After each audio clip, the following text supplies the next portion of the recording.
Well, looks like they are still trying to get their microphone situations out.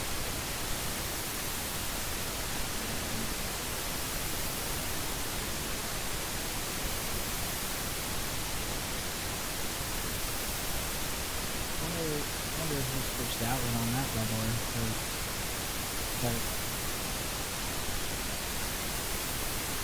it makes me keep wanting to check though. Yeah.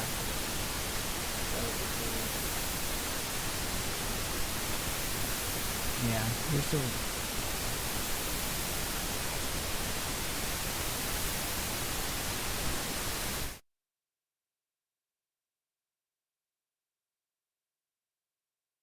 Looks like they're fixing it.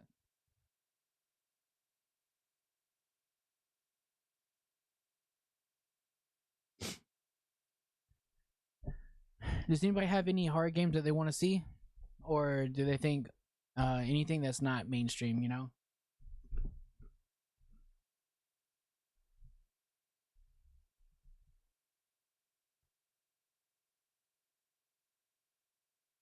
Yeah. Okay. So they are fixing.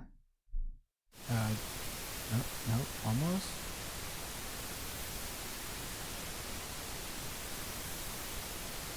I don't even think they know.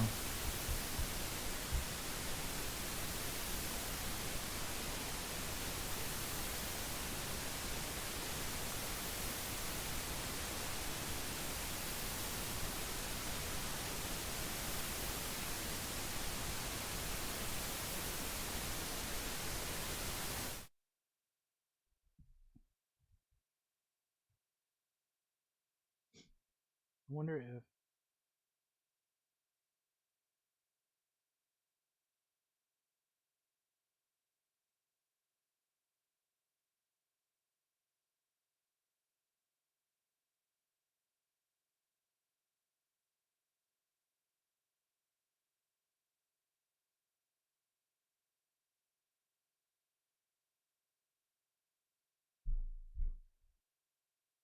Okay. So no audio.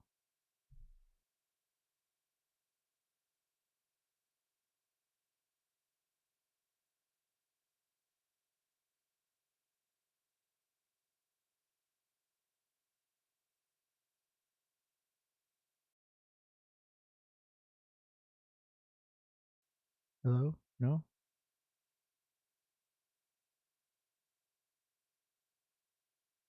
Is why? Why is it doing that?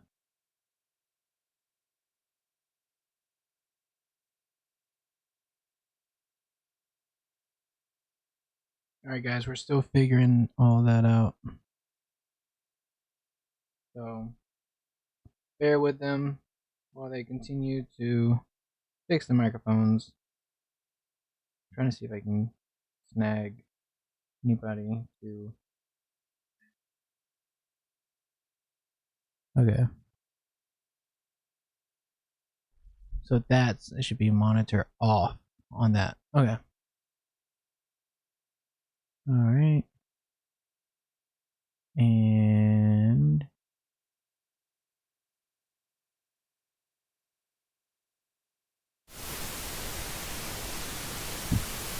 okay, we got some static back.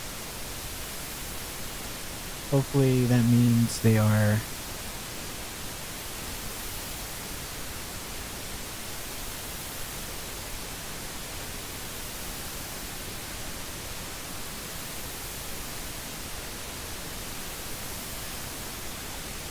No, I was setting everything up to change some oil before this. For some reason I thought this was. Oh.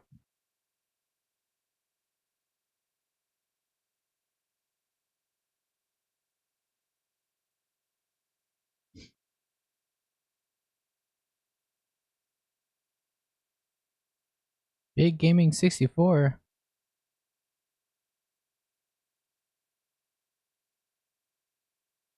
Queso.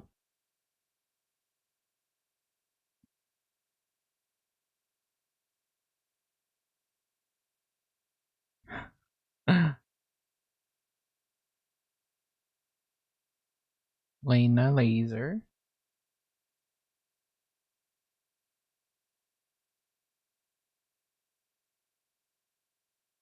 Marky Moo.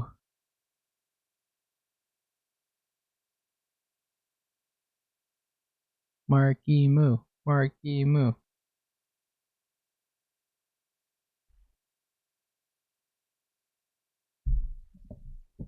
Swole.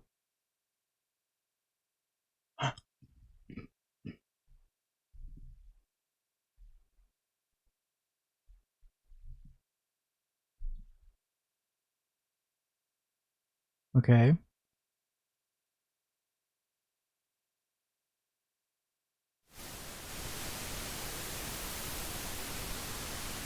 Still trying to figure it out.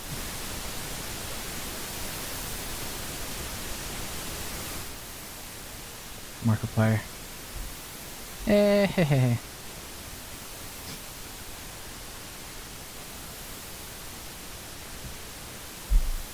Well.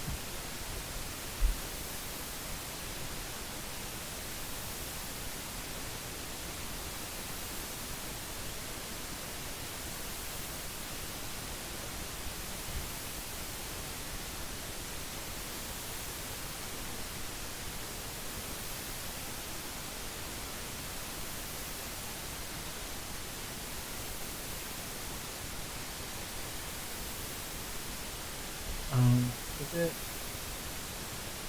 Do you guys think maybe it's just this?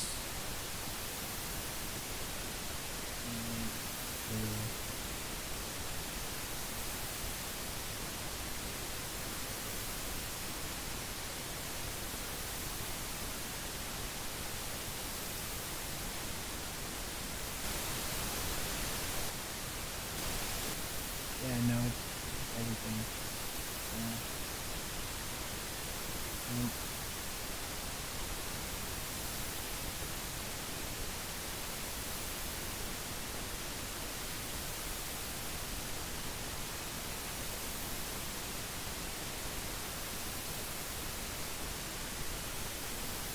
Okay.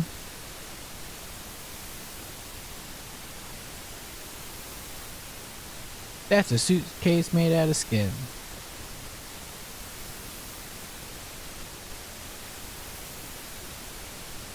That's dope.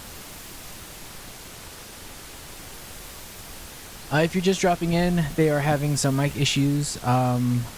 They are trying to fix it, but maybe they fixed it. Not yet. I don't think they've done it yet, but they're still working on it. I know it's asking a lot of you guys for y'all to relax and we're about to figure it out. They are still showing the awards. Hopefully pretty soon they'll get things back on track. At least we get to see the games that we haven't played, or at least I haven't played, that I'll probably be checking out pretty soon.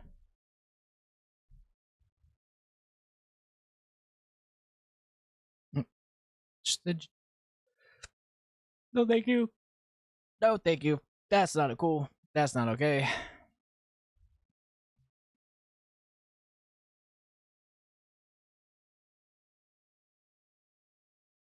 All right, there we go. Hi, how y'all doing? So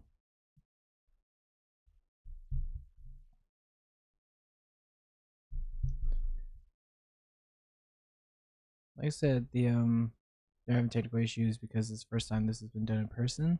So they're trying to figure out probably the outputs for the audio. Sometimes they can be kind of frantic with. I mean, especially if you stream, you kind of understand it. An output turns into an input in a system or a program, and then you have to turn around and change it to what outlet needs to be monitored on.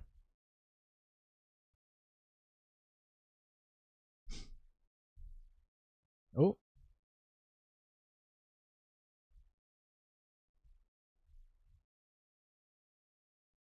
I like the retro games, man. That's pretty cool that they're doing all that. Dafton County.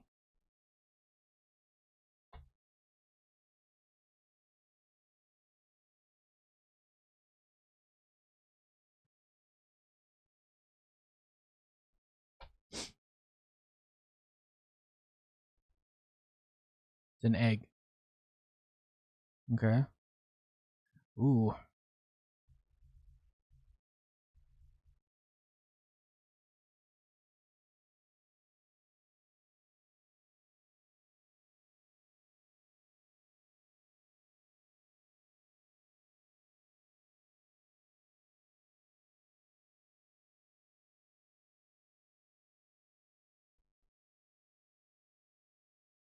Oh.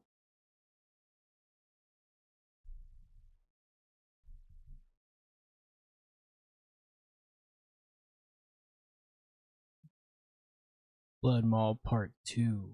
Wishlist now. Hmm.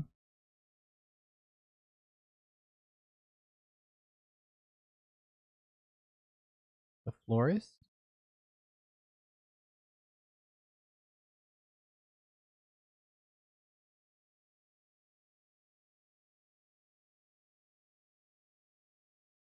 The flowers took over the bodies. That's cool.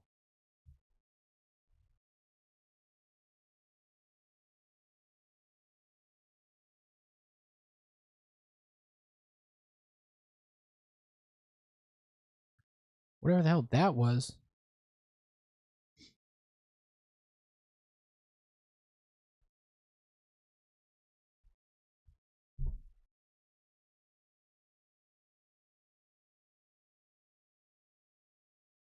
Oh, I love this art style. This art style is so cool.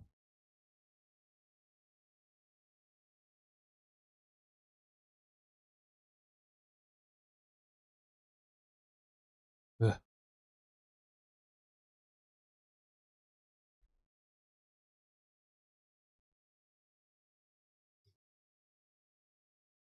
The board game? Oh, okay.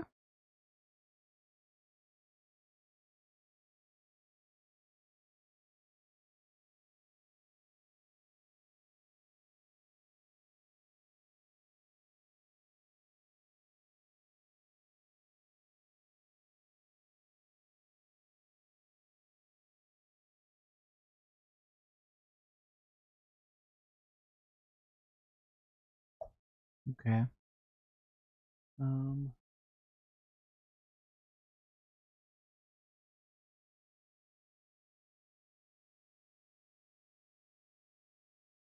I don't. I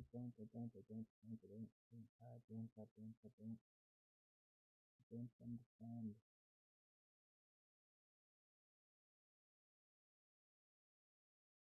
I let's see what shall we? Oh.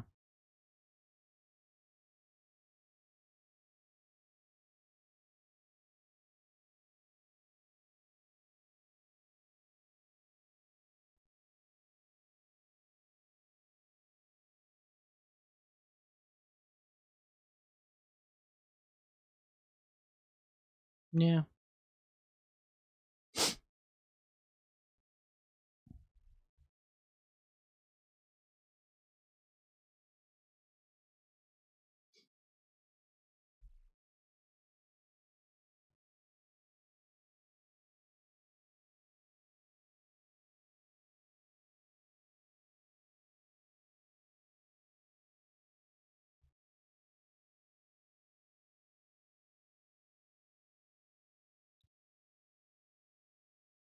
Kind of awkward. Let's see here.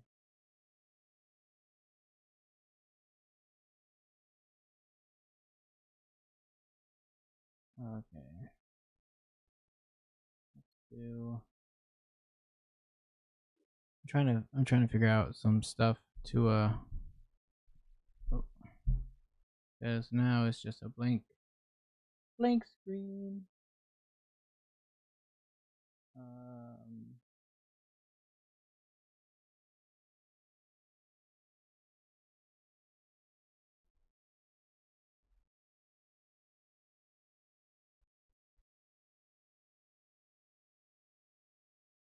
okay.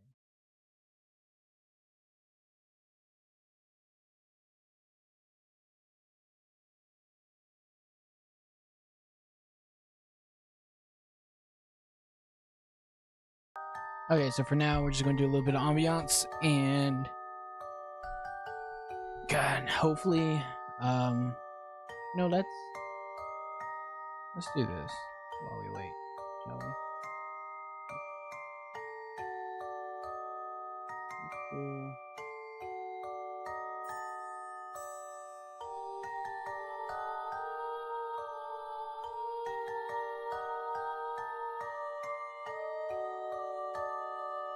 yeah, that'd be my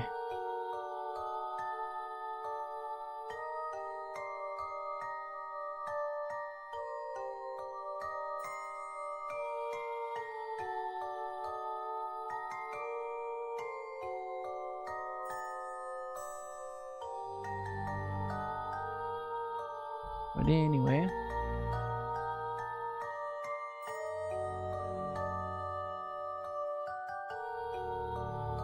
I guess we can look at some oh no.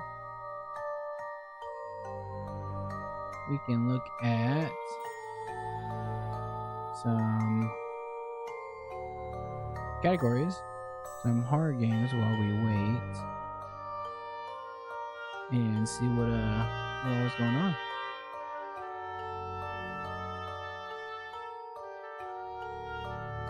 Routine looks like a good one.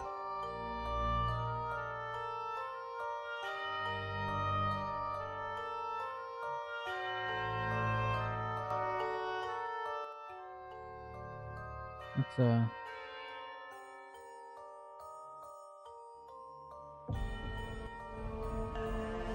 see what this is about.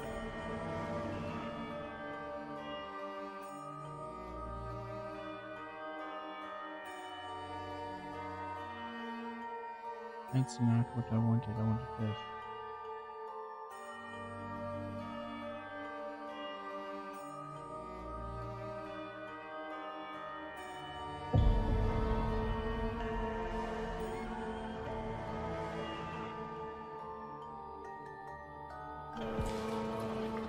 Okay, so it's in space.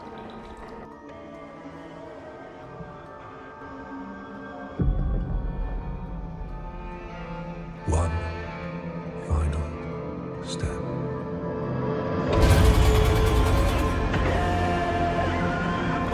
That's good.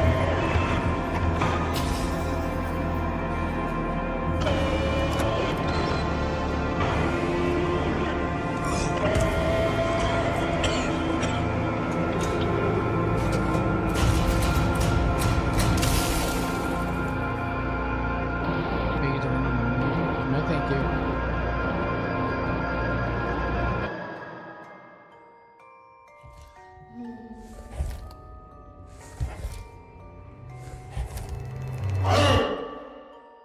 What the hell was that?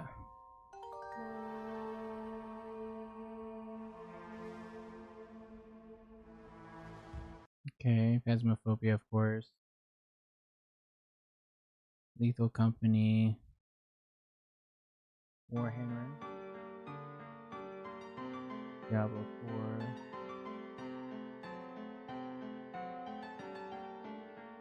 Nemesis. I don't think that's considered horror, but I mean, I guess maybe. Featured.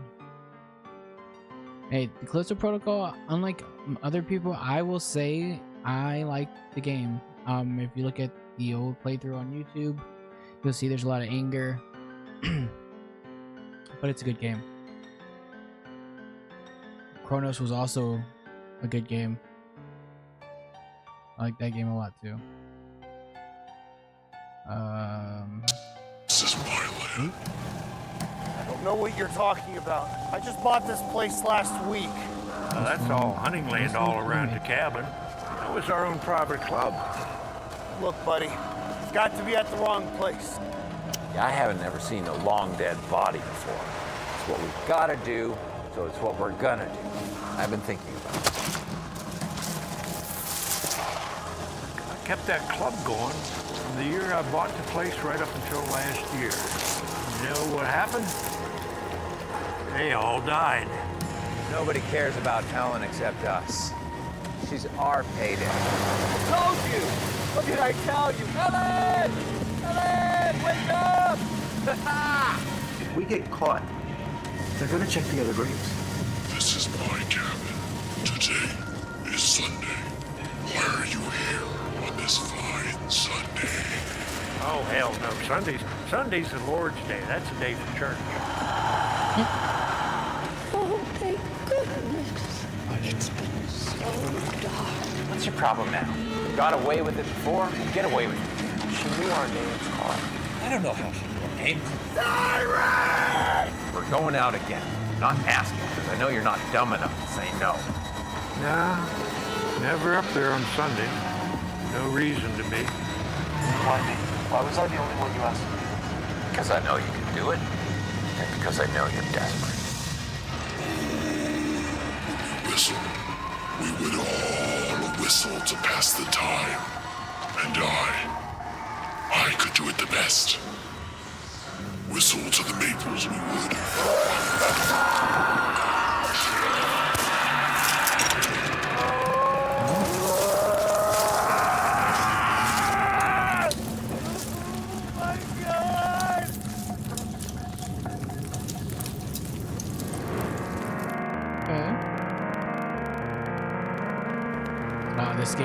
This game was good.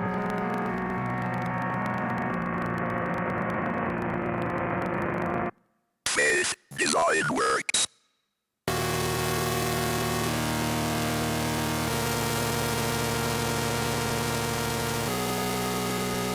think this came out in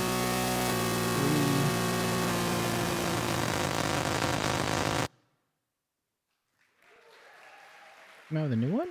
Okay.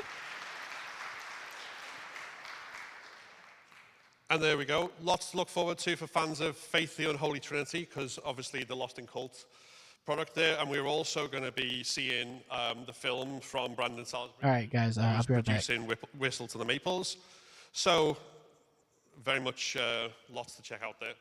Right, our next award is the Best VR Horror Game. And to present this, we have the co-host of PSVR Without Parole podcast, a veteran content creator and general VR game aficionado. Please welcome Miles Dyer.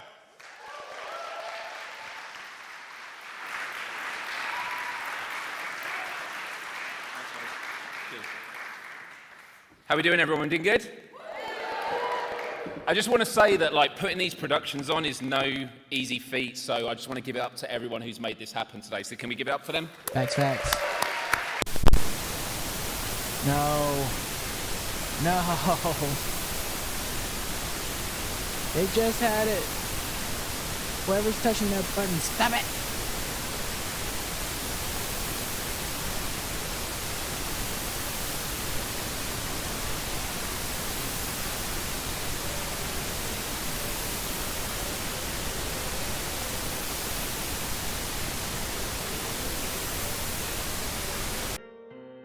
Static, man. I don't like the static.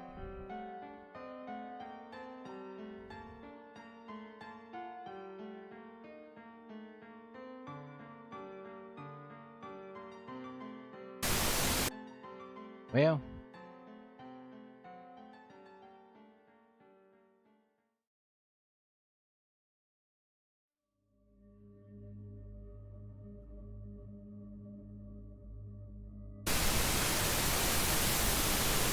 Guess we'll have to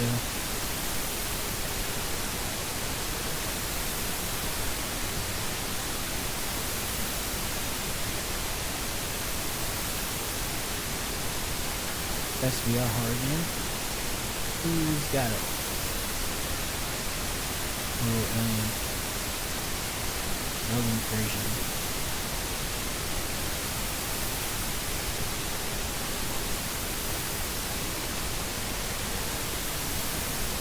Midnight Walk.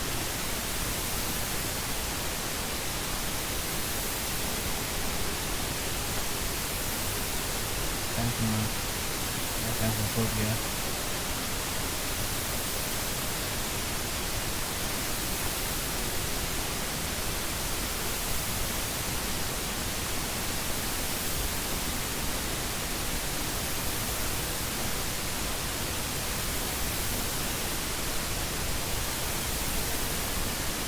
Winner is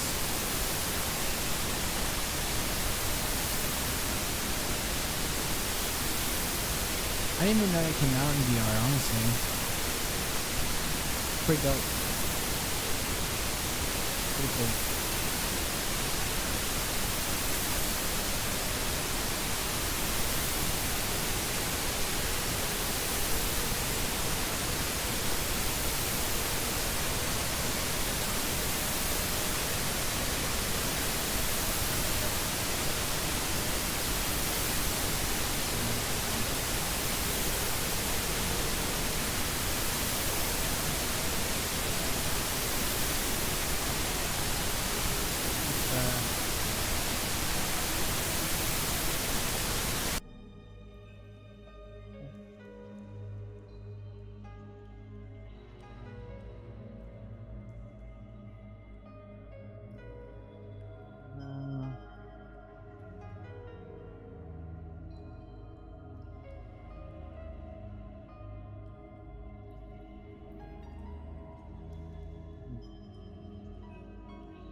That's interesting.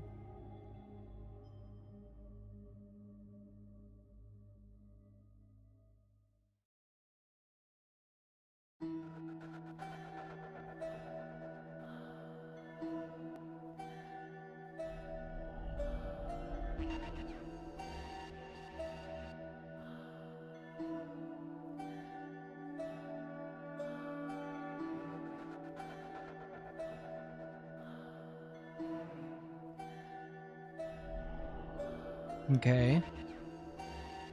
Is this 9th Arnold? 2026.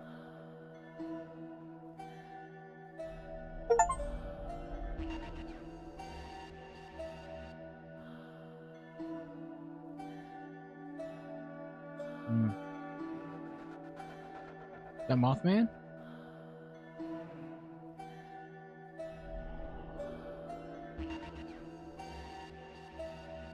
Oh, that's great. That's barbecue. That's a tall boy.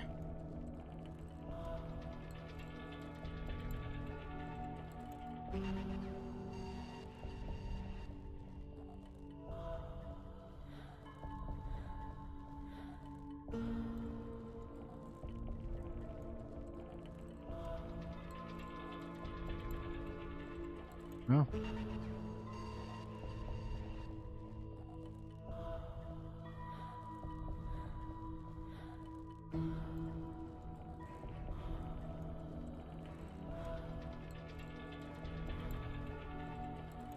I mean, looks interesting, right?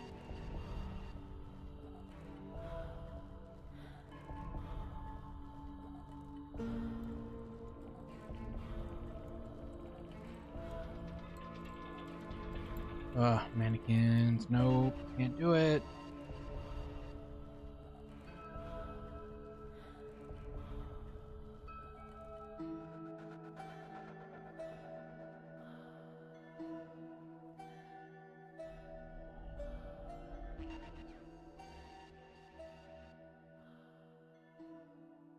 Ugh.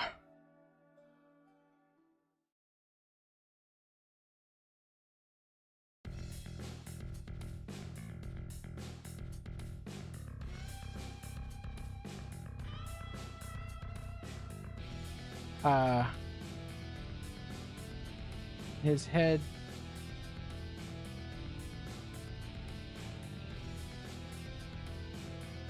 What the hell? Village of Calamity. Alright, that looks interesting.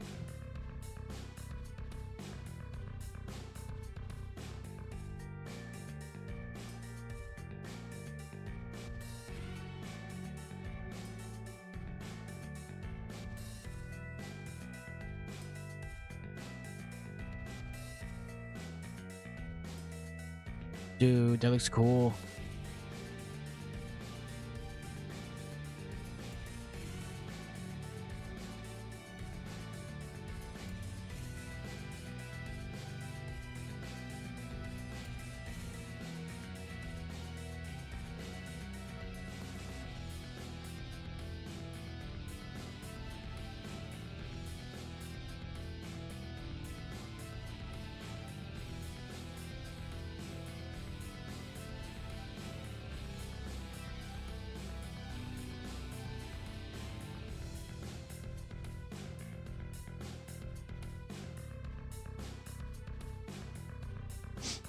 Come on, guys.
Yeah.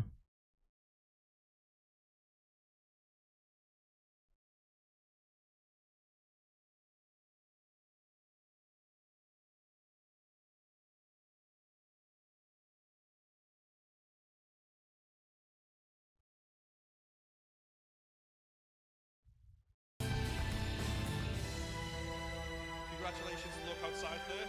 Okay. Now, our next world premiere, those of you who, like me, started your journey with horror games on the original PlayStation and the original Resident Evil will remember that that game started with an open scene where we saw Chris Redfield and Jill Valentine and Rebecca Chambers and Albert Wesker in live action.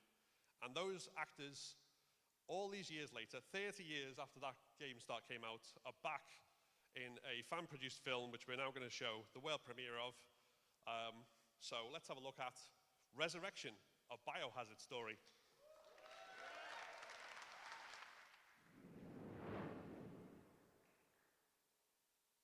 It's been 30 years since we entered the survival horror with Resident Evil. The FMV cutscenes seared into our brains and setting our expectations of what's to come for the franchise. Charlie Kraslavsky, Greg Smith, Linda, Eric Pirius all become visual foundations of our favourite iconic characters. After the success of The Keeper's Diary, a Biohazard story, a short fan film inspired by our favourite franchise, we set our sights on something bigger. And after a $250,000 crowdfund campaign to create a limited fan series set in modern times with the original cast. Ladies and gentlemen, Horror Game Awards, it is my honour and privilege to give you a first look at Resurrection, a Biohazard story.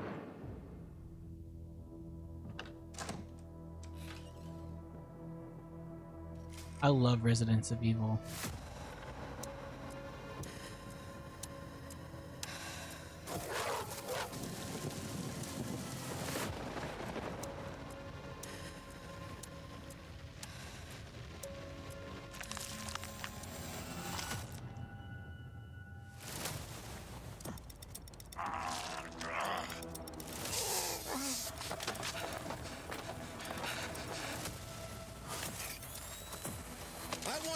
truth. No more lies. You've got till the count of 3.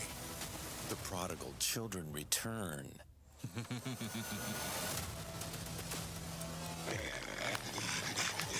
The fuck is that supposed to mean, old man?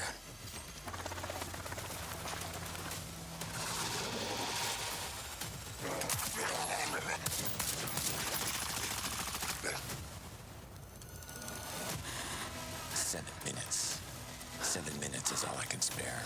Isn't that right, Jill? Luffy, look, get out! Okay. What's the matter, old friend? You look like you've seen a ghost.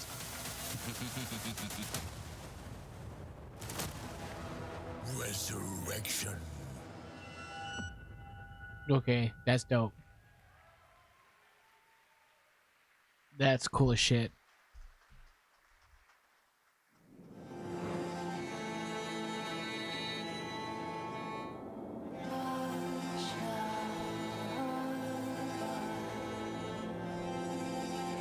Misha design work. That's cool.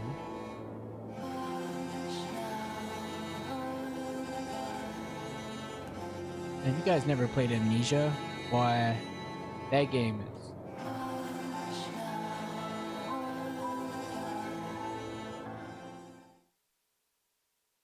lostandcold.co.uk.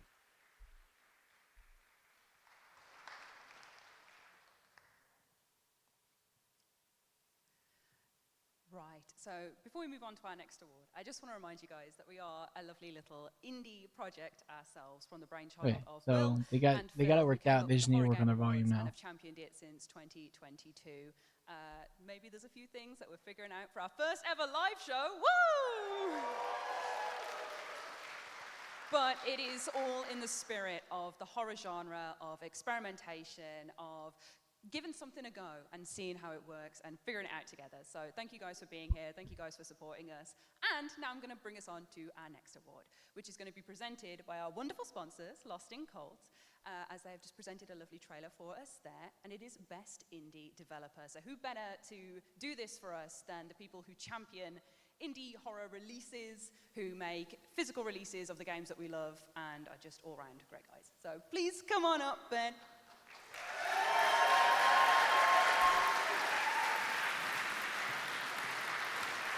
Thank you so much. Thank you. Are you enjoying the Horror Game Awards? Yes! It's an incredible show. It's an honor to be involved.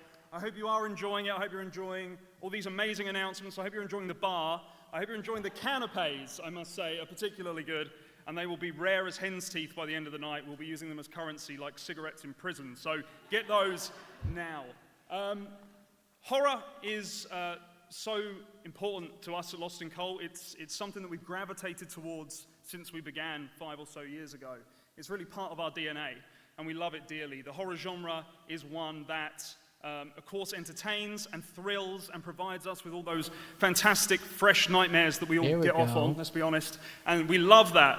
But it's also a genre that, whilst doing so, it manages to find beauty, and it manages to find meaning, and it manages to allow us to reflect on the most wonderful and terrible things in the world around us and find our own, strange ideas. And nobody is doing that better than independent developers are. They're still finding uncharted ground, and they're still exposing us to strange new ideas through their incredible work and their artistry. And that is what we want to celebrate today with this award. There have been so many incredible nominees in this category. It's a shame we can only show 3, but here are the 3 finalists. Okay.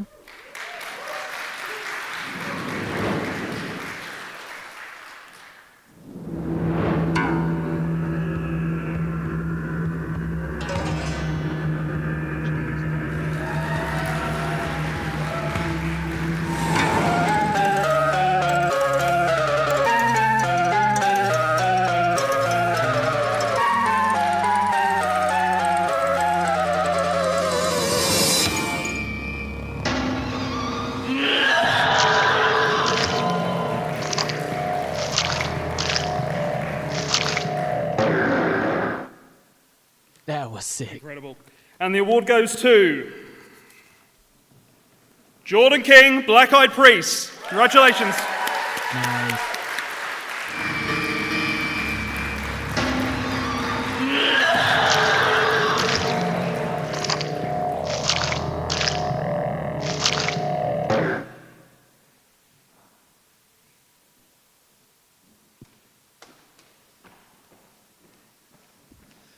How's everyone doing?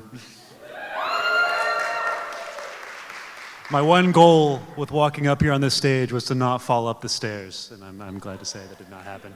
Hi, my name is Connor Rush. I am an independent game developer and founder of the game studio Fire Games. I'd like to, thank you. Thank you. I'd like to first start by just thanking Will, Ash, and Phil for inviting me here and all the amazing people at Lost in Cult who helped put on this incredible event. So thank you guys so much. And also, thank you to all of you. This is actually my first time abroad in the UK. I flew here from the States. I have to say, I was quite nervous, very nervous, in fact. I mean, I spent the whole month prior prepping on Duolingo, just to make sure. In all the gaps it left, I just filled in with reruns of Inside Number 9 and James Acaster specials. But the real reason we're here is to celebrate our art form, that art form being horror games. It's incredible that you guys have given us this amazing place that we can celebrate horror games where they are so often overlooked, and be able to display some incredible games. And with that, I'd like to introduce a batch of new trailers, starting off with my upcoming video game, Project Songbird.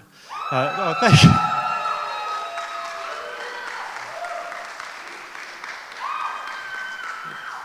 Project Songbird is very heavily inspired by the works of David Lynch and Robert Eggers. It is a first-person cinematic narrative horror game where you play as Dakota, a musician who has isolated themselves in the remote Appalachian forest to record their newest album amidst a writer's block.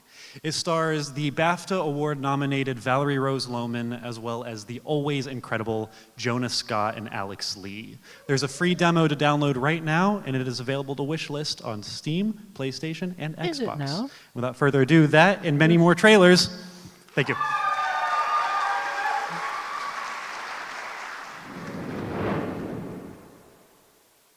Project Songbird is. So what do you want me to do? I have an idea, if you're up for it, but it might be a lot.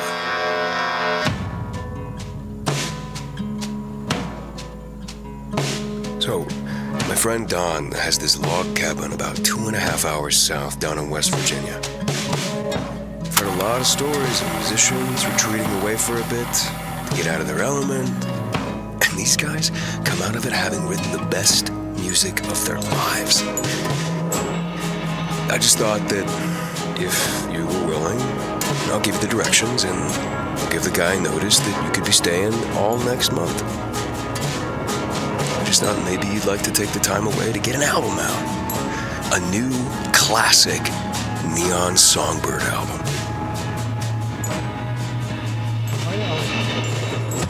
Now, the place isn't exactly 5-star. We're living a bit off the grid, but, I don't know, you can show everyone that you've still got it.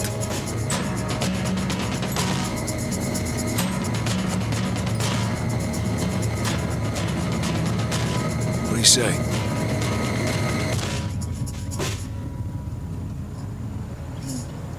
Do you want to 26? That's not bad. That's not bad at all. Progress can be ugly.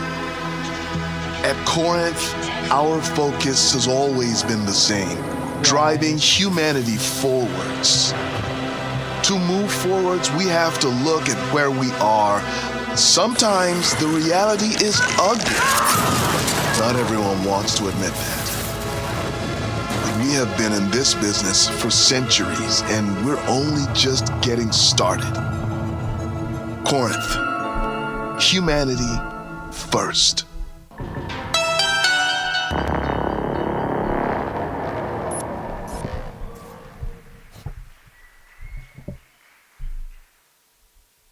Okay.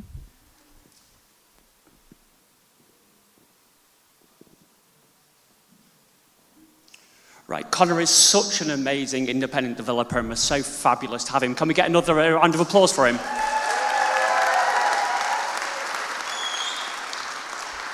Yeah, we're so honoured and proud as the Horror Game Awards to spotlight all the creators of every size, from the solo developers to the biggest AAAs.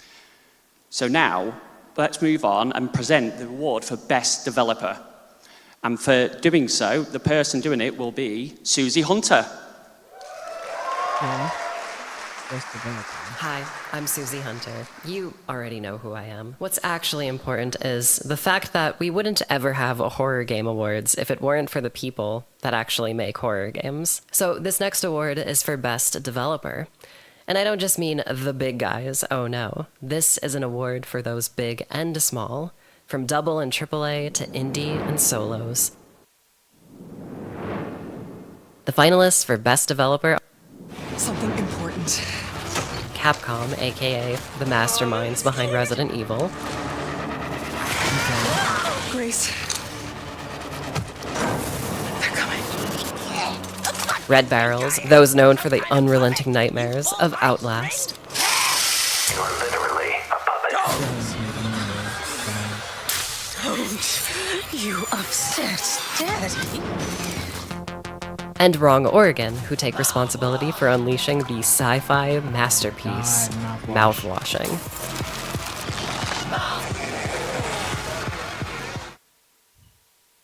That one was...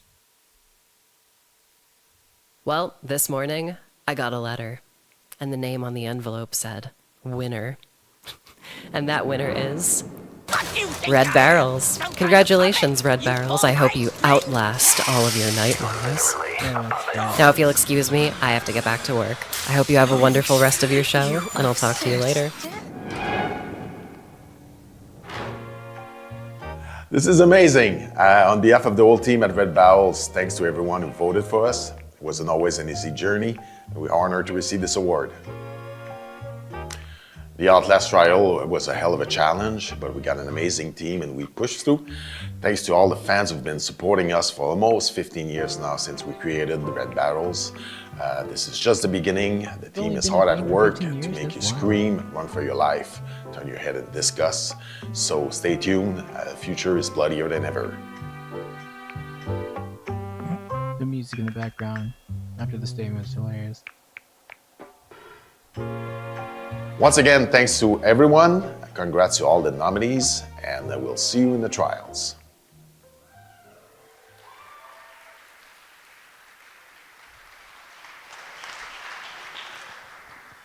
Huge congratulations to Red Barrels there, and their very good doggo. Our next world premiere trailer comes from Digital Dreams and Fine Oak Games, and before we roll it, I'm going to have to make a personal apology. It's because I have a lot of friends who are really not fans of dolls. Dude. Let's take a look at Baptiste. That's what I was talking about the other day. This doll is really creepy.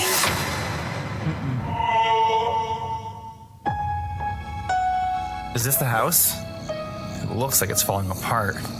It's a miracle we found such a big house for so little money. And it's such a quiet place. This doll is really creepy. Are you the one who opens the door to Serenityville? This isn't funny! Mom, open the door!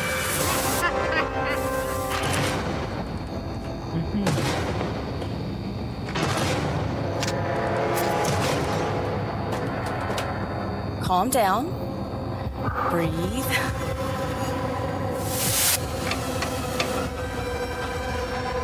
It's just a doll, Tom.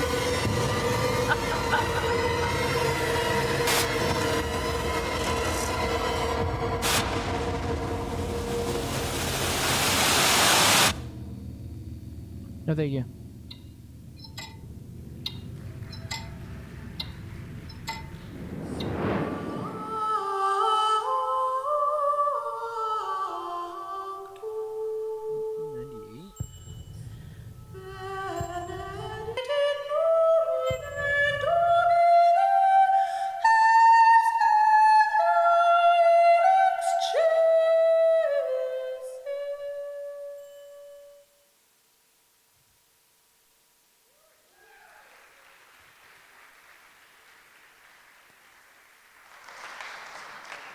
Okay. Fun fact, I can sing exactly like that as well, but I won't do it right now.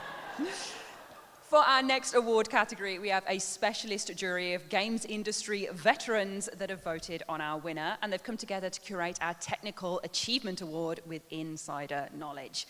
Presenting this award is Tara Bunker from Supermassive Games, the minds behind the horror game. Yeah! The minds behind horror game behemoths like Until Dawn and the Dark Pictures anthology. So welcome, Tara. Welcome.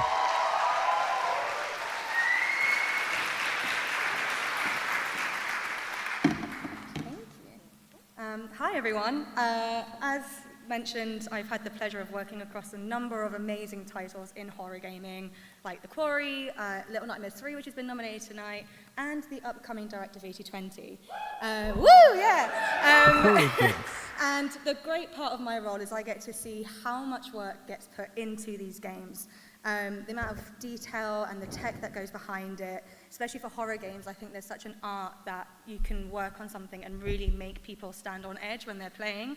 And it's been amazing to see as well, not only fans, but other content creators being terrified to the bone when playing games. So I'm honored to be presenting the Technical Achievement Award today, which represents the best innovation in gameplay and technology in the field. And the nominees are...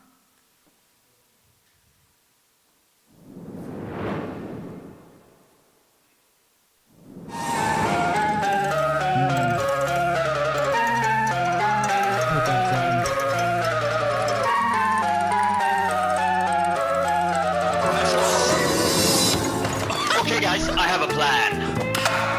No! Sorry. No, Michael, don't get involved in this. Give it to me. No.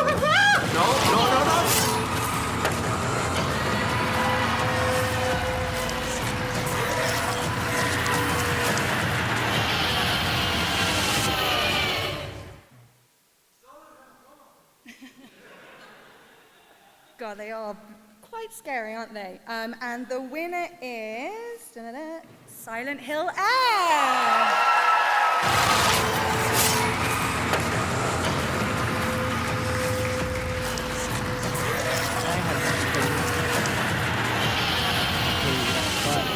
We're very grateful that Neobar's You have it. technical effort It's on and my list. innovation in Silent Hill app has been recognized. Our team was constantly thinking about how to create a Silent Hill game using new tech, presentation methods, and gameplay to offer a new yet familiar experience. And we nailed it. We're honored and excited to keep pushing the limits. Thank you. Oh, good job.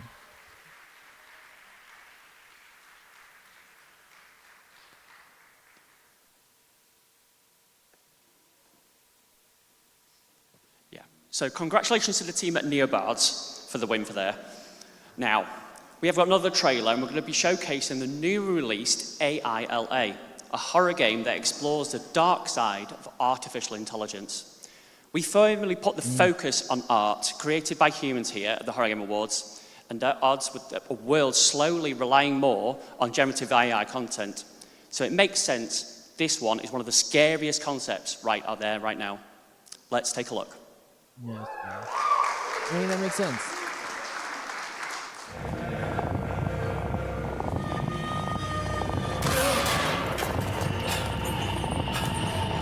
Oh, hi, bud. Not friendly?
transition.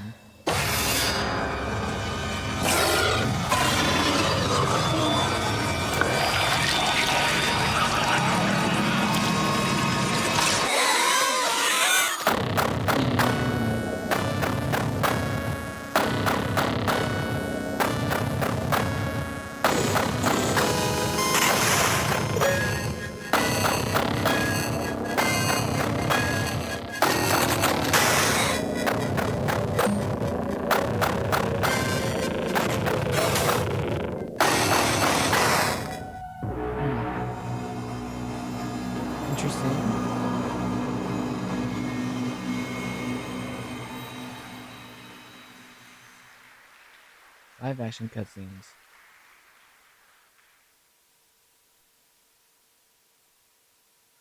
Wait, that's dope. That's dope.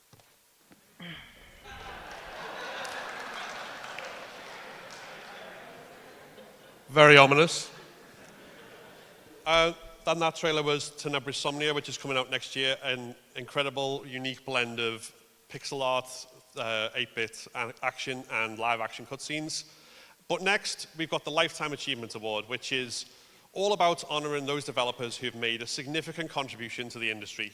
And to present this award, none other than the director of the Dying Light franchise, Timon Smekala.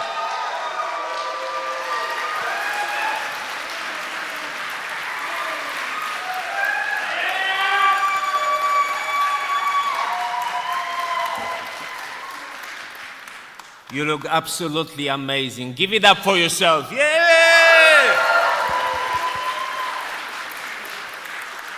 Everyone, there are jump scares, big monsters, and gruesome deaths, but those are simple frights that last only a moment.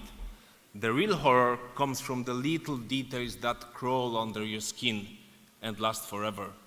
It takes a lot of time to master those details, and that's why it's an honor to present an award to those who have spent a lifetime mastering it. The finalists for Lifetime Achievement Award are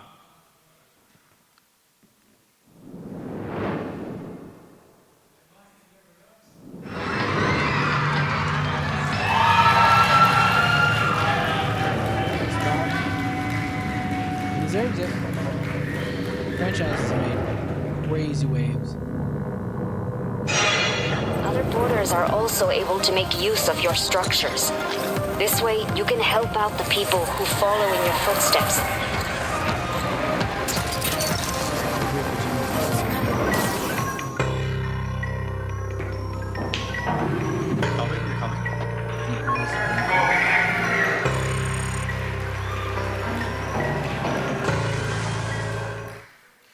Ooh, tough one. Let's see. And the award goes to Hideo Kojima. Give it up! Other porters are also able to make use of your structures. This way, you can help out the people who follow in your footsteps.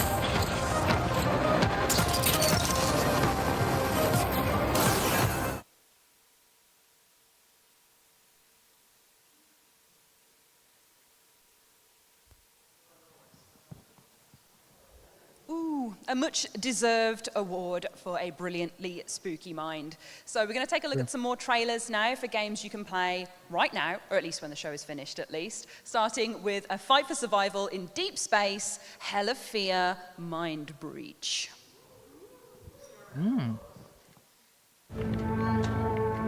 Sangona has become a place trapped in darkness. Silent, but not calm, and certainly not lonely. It has turned into a place that no ordinary person would even want to see in their dreams.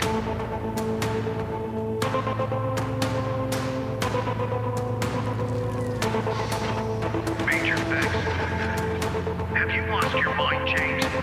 He's unstable. You've read his latest psych profile. Have his team die in that quarantine zone.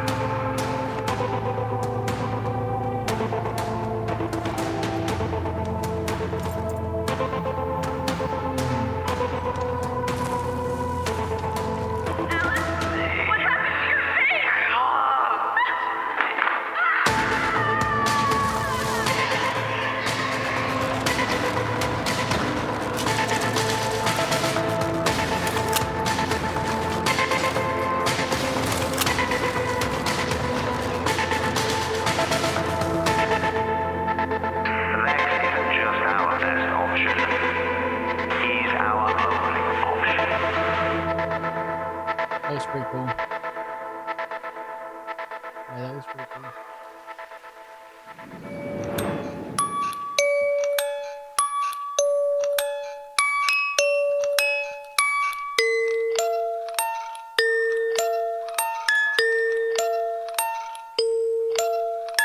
That's cool.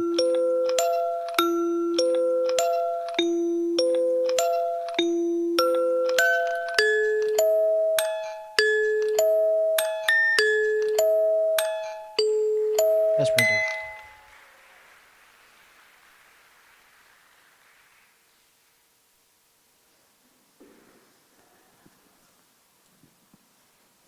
Now we have another award coming up, and it's a brand new one for the Horror Game Awards 2025. We're now heading back over to Connor Rush, the solo developer at Fire Games, working on the incredible looking Project Songbird, to present the claw for Best Art Direction. Welcome back to Connor.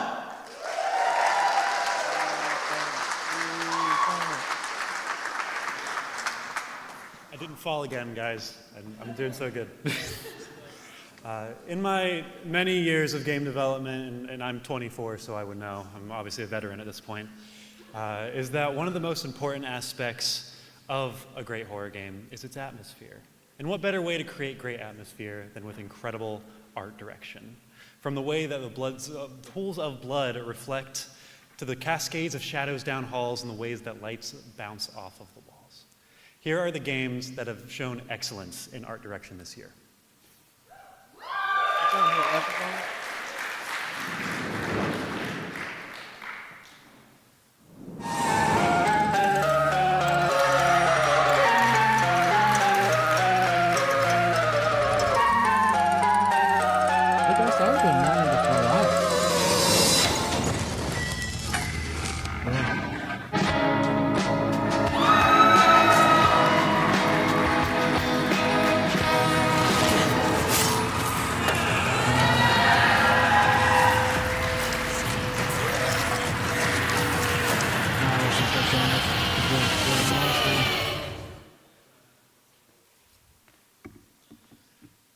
And the winner for Best Art Direction of 2025 is Look Outside.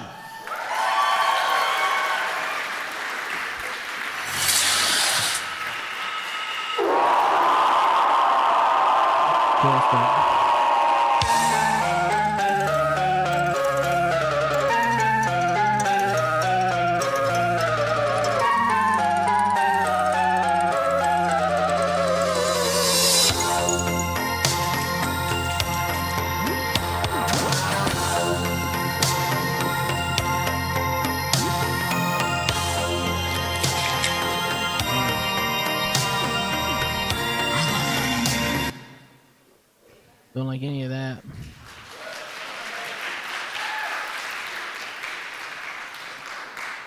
Huge congratulations to Look Outside for another win, well deserved. And now our next batch of trailers come from the Broken Law series, and we're starting off with a world premiere for the upcoming psychological horror game, Broken Law Follow. Broken Law?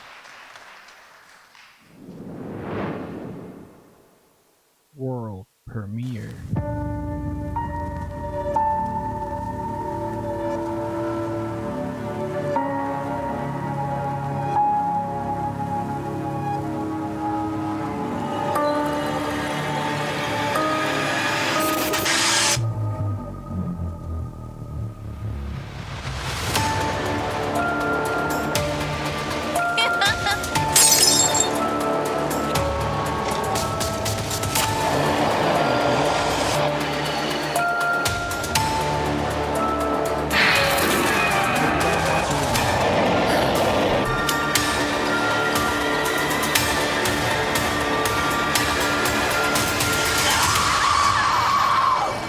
There was so much blood.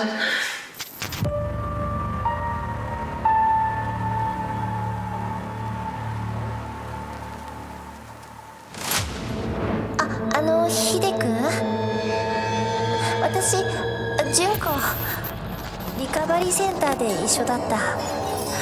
覚えてる？ああ、純子か。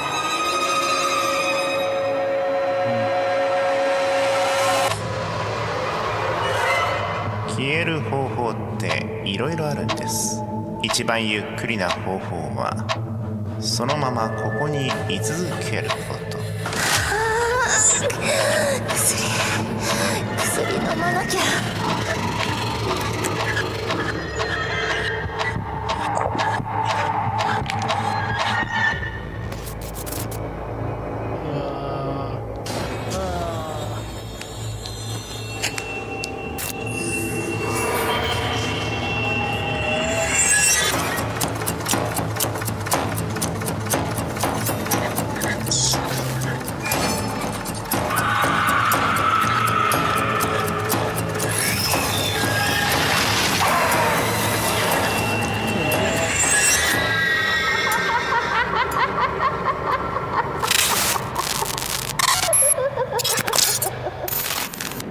The tower shines in the distance, and my eyes see only the summit.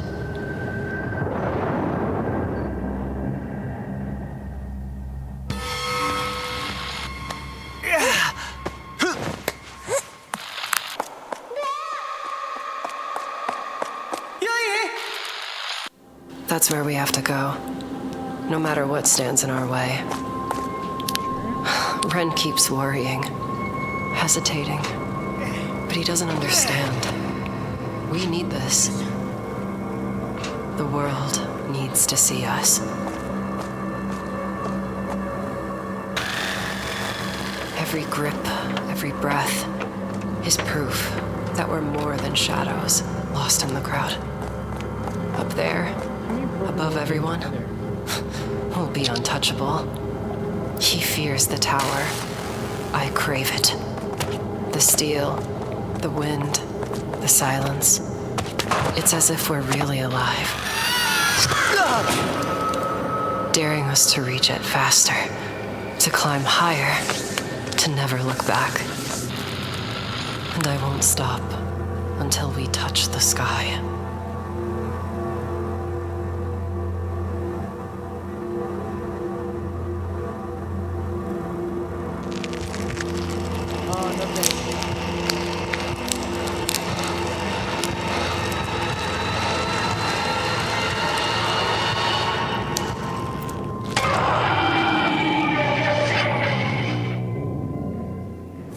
They call me names I can't forget. Even when I close my eyes, their words follow me into the dark. I thought if I hid, if I kept silent, they would disappear. But the silence only feeds them. It gives them new faces, new shapes, shadows that know exactly where to find me. Every corner of this place feels familiar, yet twisted. My childhood rooms, my memories, all poisoned by the voices I tried to bury.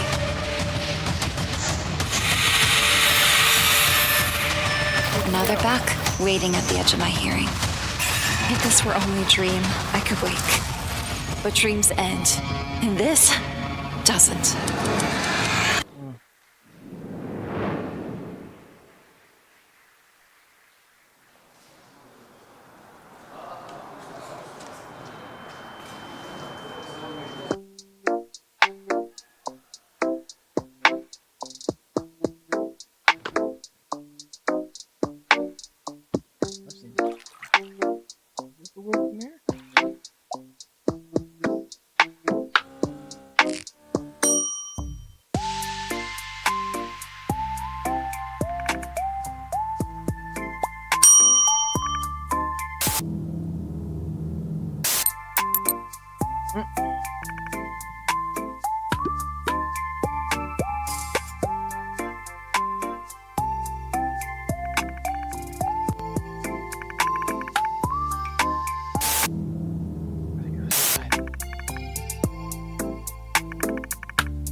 No thanks. No thanks. I really love the concept of that one because every time I've had a boba tea, I've thought, man, this is just like drinking eyeballs. So I feel like it's very appropriate. So anyway, next award now dials into one of the most powerful tools in horror, which is the best soundtrack. This award is presented by Jade Jackson of the Chinese Room, developers of iconic, terrifying games like Amnesia: Machine for Pigs and Still Wakes the Deep. Woo!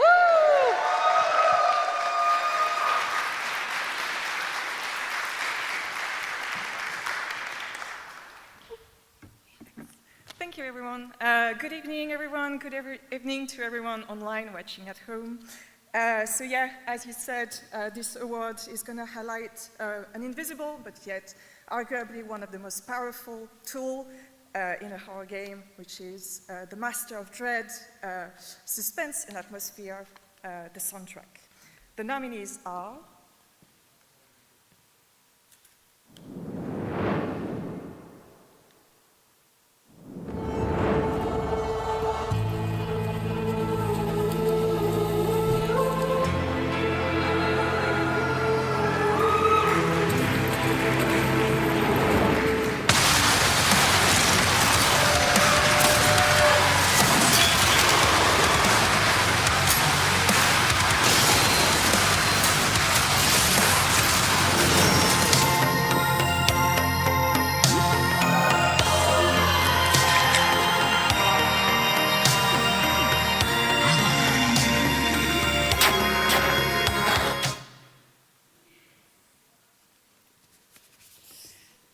And the winner is Finishing Move Incorporation for Doom: The Dark Ages.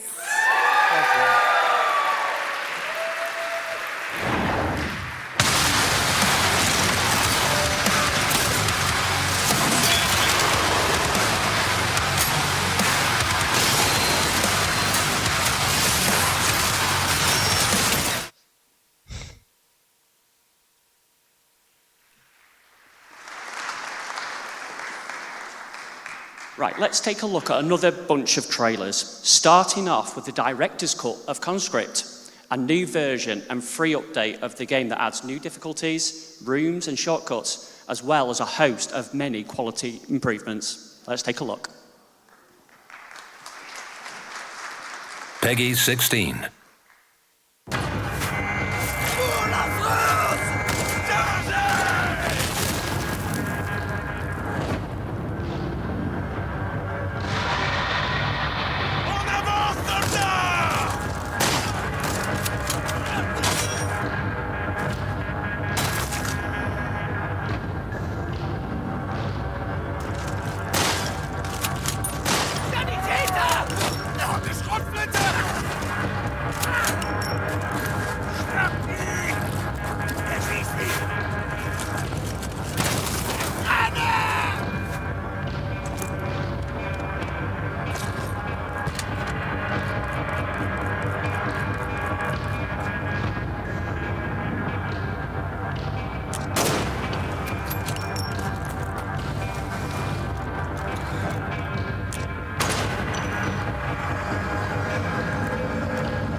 Good things aren't made to last. I've been locked inside my past. My fingertips.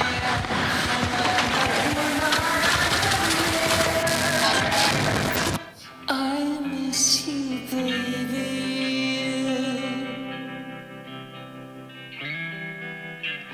I won't come back as long as I live by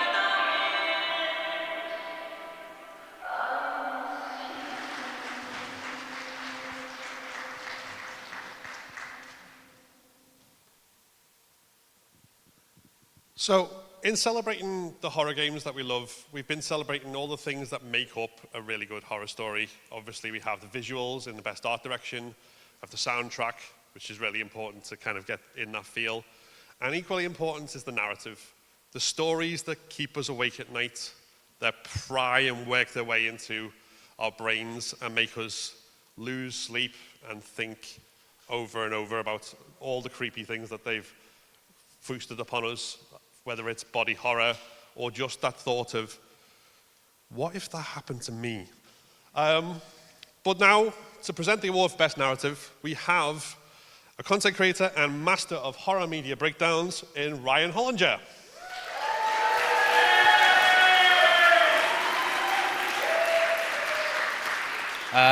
Forgive me, I do not have the charisma to articulate without a script, so I'm just going to read what I have in front of me, and I'm going to currently ignore you, right?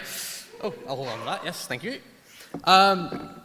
It doesn't have to be said that all horror is deeply rooted in empathy, and perhaps the most profound way we express that is through storytelling. Narrative can help elevate design, immersion, player choice, and interactivity to give us a unique window into which to view ourselves, each other, our cultures, beliefs, morality, and God forbid, our mortality. They challenge us, inform us as much as they entertain us. However, most importantly, they help bring relatable meaning and catharsis when our own worlds begin to feel just as strange and scary. Here are the finalists for Best Narrative.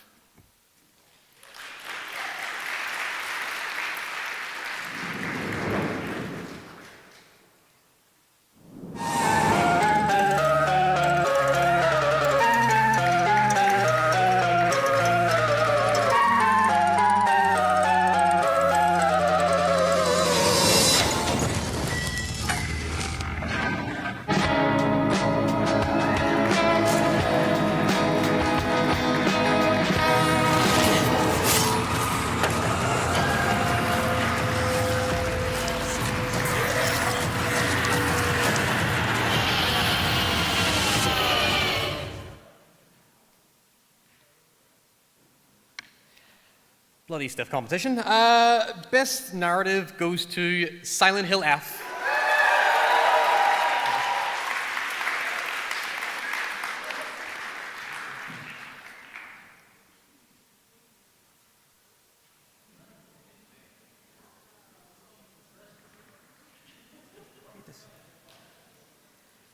Okay, so there's no video playing. So unfortunately, you have to listen to me read their acceptance speech. From Motoi Okamoto, who is Silent Hill series producer, the production team would like to send our thanks to all our players. As publisher, Konami is honored to share this prestigious award with Rikishi 7 and the development team at NeoBards. Silent Hill F portrays women and the strength they possess in the face of suppression, and we are truly delighted that this story garnered such high acclaim. Thank you so much.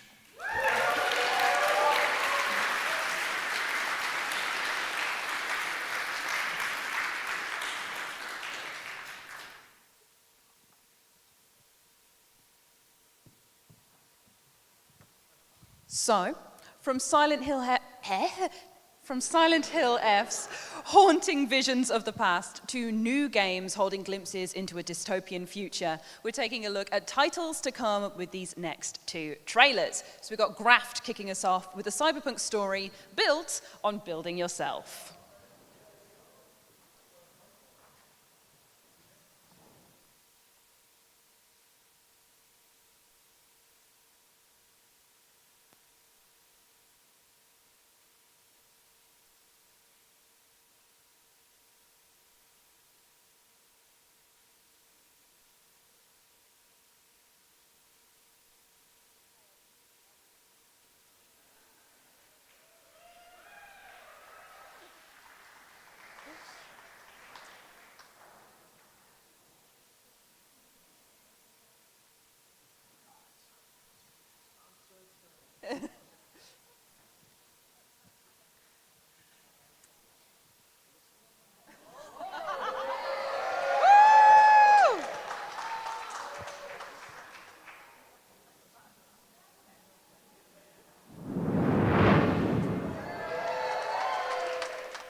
What do you see? A butterfly. Beauty. What about this? A secret handshake. A fortress. And this? I don't know. I see potential. History in the making. Secrets of the universe. I see whatever we want it to be. Corinth, where humanity comes first.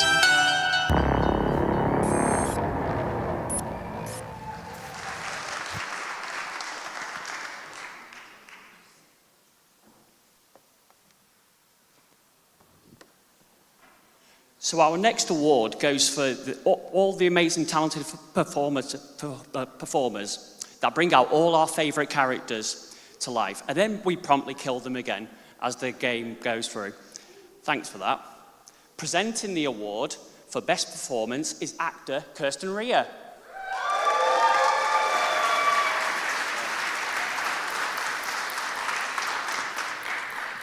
Hello, and hello everyone at home, and thank you so much for the Horror Game Awards for having me back again, and for the first ever live show! Now, for a genre that is so full of monsters, it's almost ironic to say that humans are the heart of horror. And that's never as true as it is with video game performances. The way that we connect with stories comes from their ability to appeal to us as human beings. And it's the creatives that lend their voices and bodies to our favorite characters that create that conduit. Whether it's creating a believable and layered protagonist, or complex and downright weird NPCs, there's a special honor that comes with bringing a person that has never breathed before to life as an actor.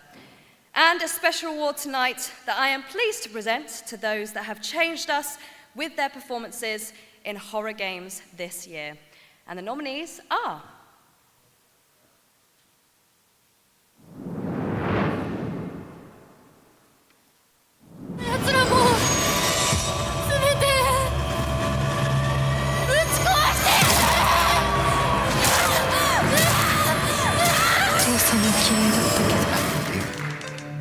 Jeez, it looks like something ripped this gate wide open. Maybe it was a bear, some kind of other animal. I don't know. Judging from all this blood, it had to be something. Asshole! You want me to make my own rules? Rule number 1, you're gonna spend the rest of your goddamn life in fucking agony.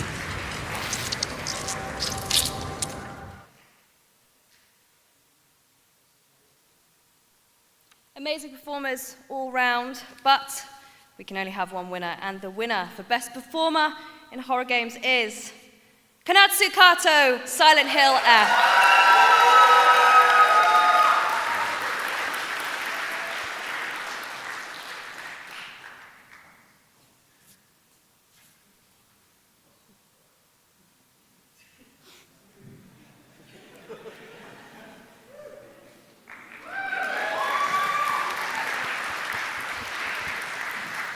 Now, unfortunately, Konatsu can't be with us today, so I do have a performance, an acceptance speech to read to you from Motoi Okamoto. The production team would like to send our thanks to all of the players, as publisher Konami is honored to share this prestigious award with Konatsu Kato and the development team at NeoBards. This was Miss Kato's first attempt at performing for a video game, and she masterfully expressed the intricate emotions harbored within our female protagonist. We are thrilled by the fact that Miss Kato's performance achieved such great acclaim. Thank you so much.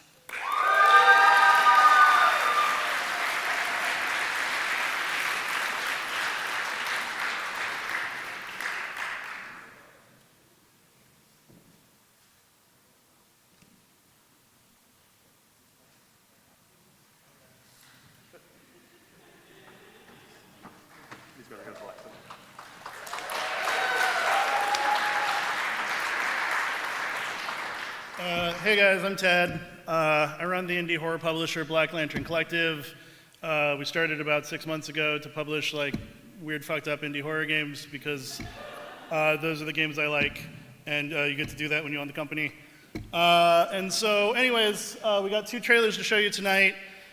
First is for, I don't actually know which order they're in, but you'll probably be able to figure out which one's which, because the first is like a fishing horror game called Morningtide that combines like a really sick psychological horror narrative with fishing, kind of what you'd expect from a PSX style game if you like know that kind of stuff.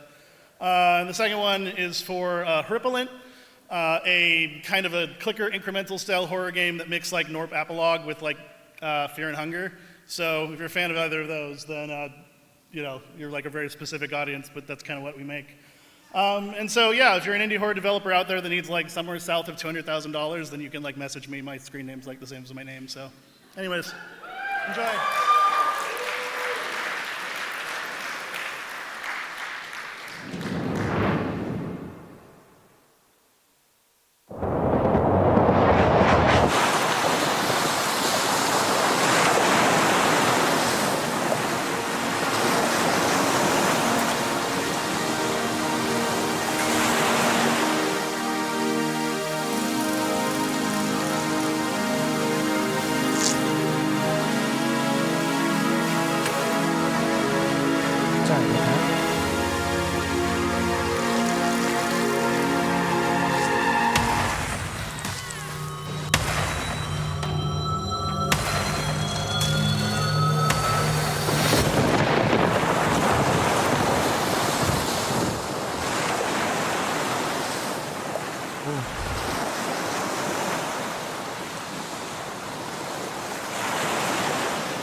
World.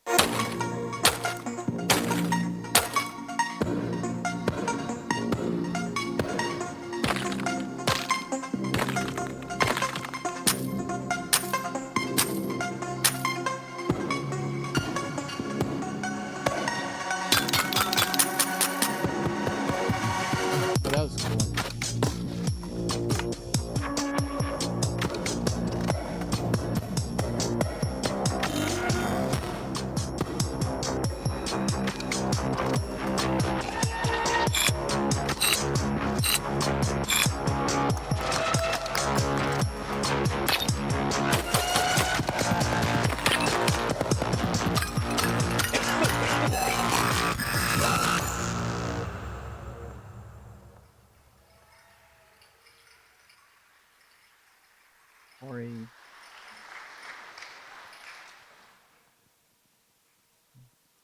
Huge thanks to Ted and the Black Lantern Collective for a look at those upcoming games.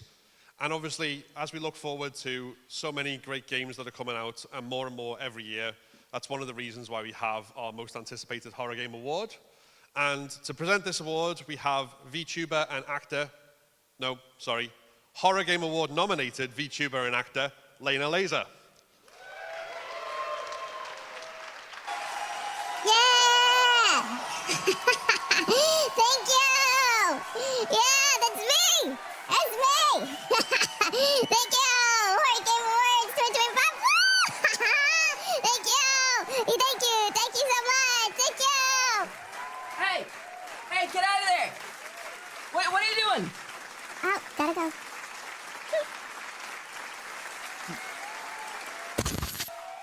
Goodness gracious me, freaking can't get any good help around here. All right. Hey, guys. Hey, welcome. Nice to see you guys again for another Horror Game Awards, and this time 2025. Welcome, welcome. That's enough. That's enough. No, really, that's enough. Anyway, here today I am presenting to you the most anticipated horror game. The nominees are Bendy and the Ink Factory,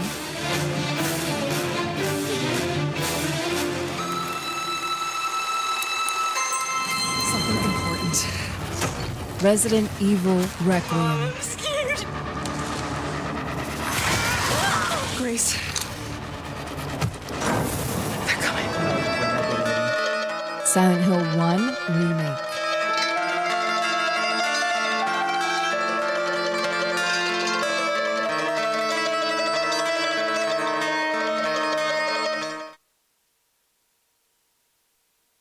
and the winner is something important. Resident Evil Requiem. Yep, that's right. All right. Woo! Yeah! Hey Horror Game Awards, I'm Mandy from the community team at Capcom USA. Thank you so much for giving us the most anticipated game award for Resident Evil Requiem. We can't wait for you guys to play as Grace and as Leon on February 27th, 2026. Until then, I want to invite you guys to watch the Resident Evil Showcase happening early next year, where we're going to provide more information about the game. See you there. Dope. All right.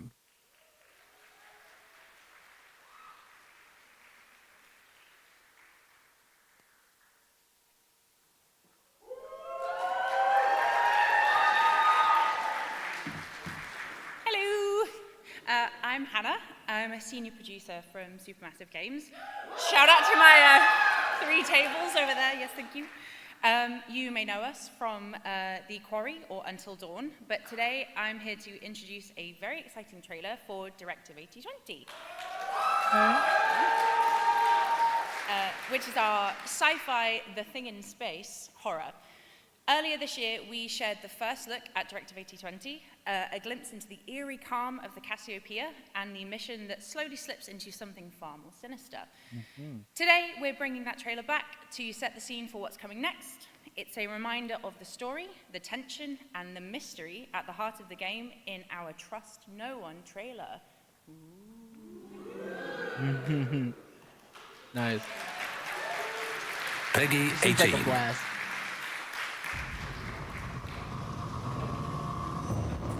We are going to do this. Just lower the gun. Not until you move from the scanner. Those things can change shape.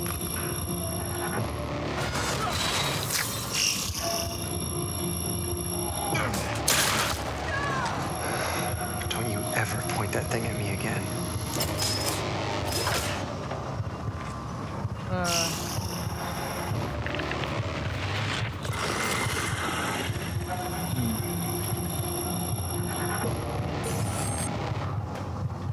Scan complete. Subject unidentifiable. We need urgent assistance. Please. Help us. That's gonna be dope. Yeah, that game's gonna be dope. How amazing does that look? Oh, I'm very excited. Right, now, we always say that games are for everyone, and so is being absolutely terrified as well. So with that in mind, we are proud to move on to our next award category, which is the most accessible horror game, voted on by our jury of accessibility experts. Streamer and game developer Spoonie joins us from the jury to present the award tonight, so please give her a big round of applause.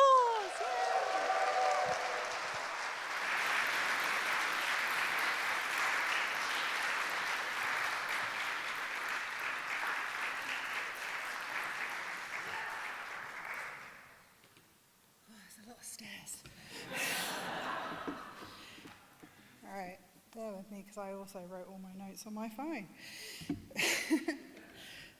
So, for those who don't know, I am a content creator who absolutely loves horror. I am obsessed with horror. I feel it in my bones, I feel it in my blood. And accessibility is a really, really important thing to me as well. It is not something I thought about until it hit me in the face and my body started breaking down on me.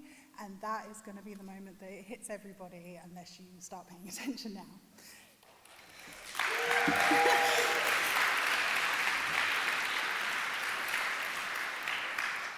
Don't worry, it's not all that dire. So making horror games accessible is no easy task, and tonight we get an opportunity to highlight horrors that have made an extra effort to ensure their games are available to a wider range of players. By being mindful of accessibility options, designing with accessibility in mind, and also recognizing modders who've taken time to ensure more people get to enjoy a good scare. Tonight I am honored to be presenting the award for Most Accessible Horror Game. And the nominees are...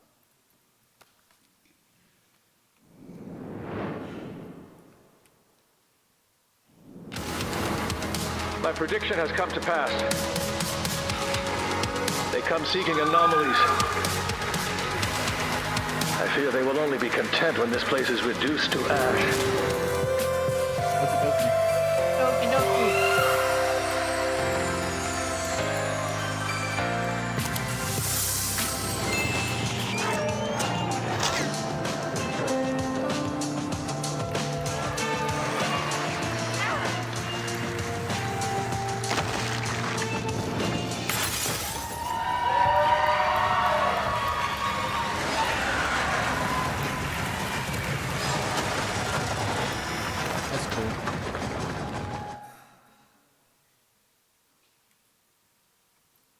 I also realised I didn't get a little thing to say. And it's not very accessibility friendly of you.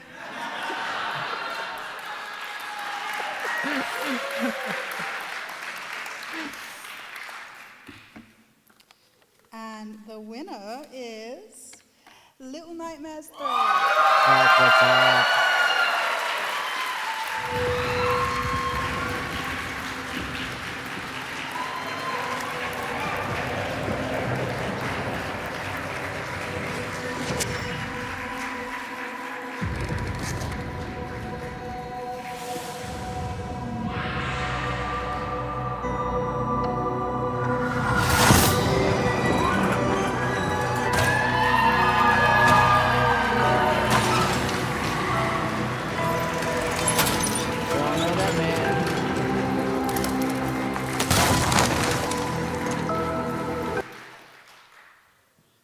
Hello there.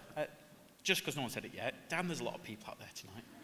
Get said every time. Yes, it's my great honour and privilege to accept this on behalf of the Little Nightmares team. 5 years ago when we started, accessibility wasn't really a big thing in the game industry. People did it, but it wasn't mainstream.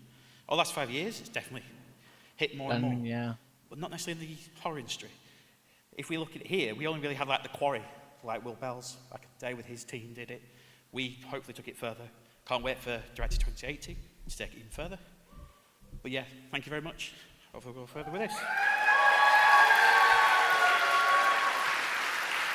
What's up? This cool day. Shout out, different game.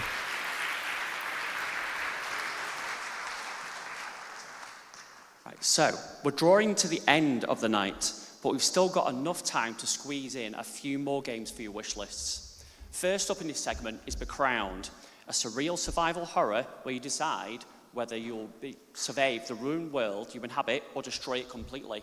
The choice is yours. That sounds dope.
That's not cool.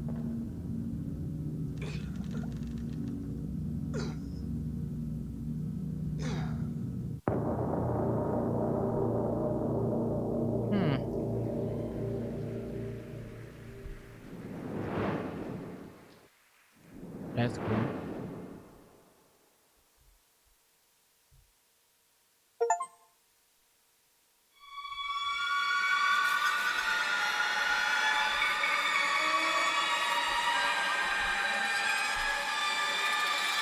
Dread Out 3?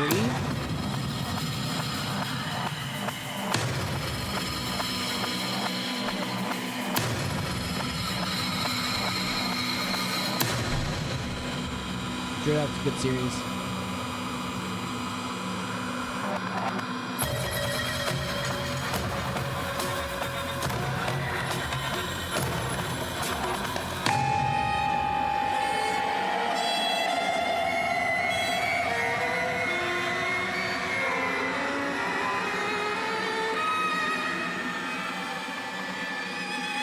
Cool.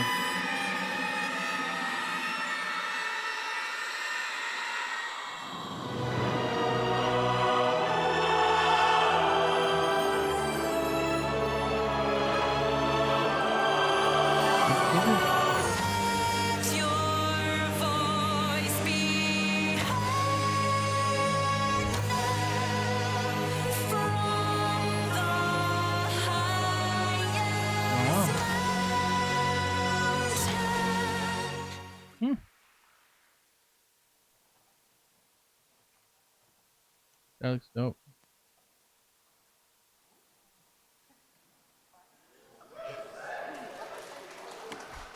And now, to present our penultimate award, the Player's Choice, let's welcome us.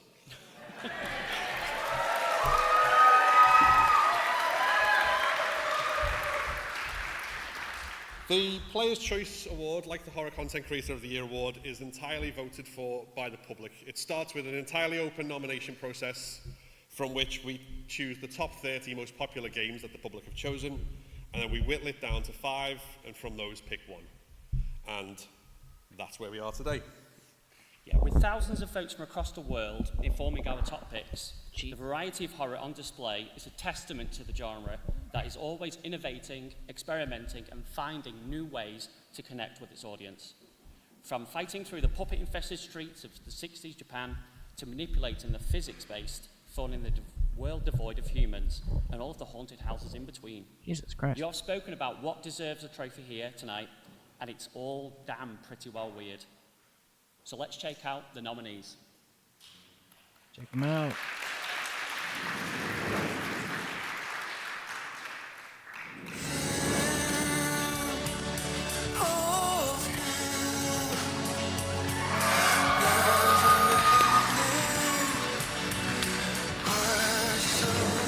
What happens when everything starts to feel wrong? That's the one I chose. The game was so good. To see, think.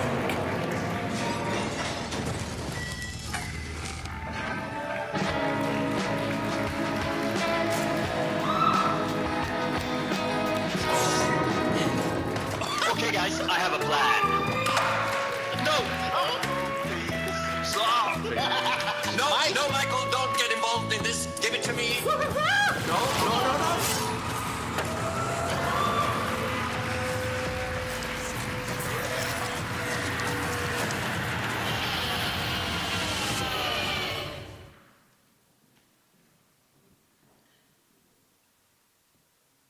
And the winner is...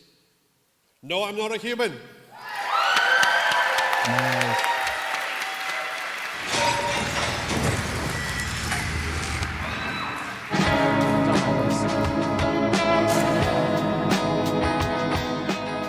Hey everyone, Traskas here. Hi there. Hi. Hello. Hi. Hi. We are all That's so deeply cool. grateful to be picked for the Player's Choice Award. It really means a lot to our small team. Back when we made prototype version of No I'm Not a Human featured in Violent Horror Stories Anthology, we couldn't have even imagined that the game gets so much love and attention. or how the community inspired us to continue making the game even better. We couldn't have done it without your support, and we are incredibly grateful to everyone who played our game. I'm so happy people love the music I made for the game.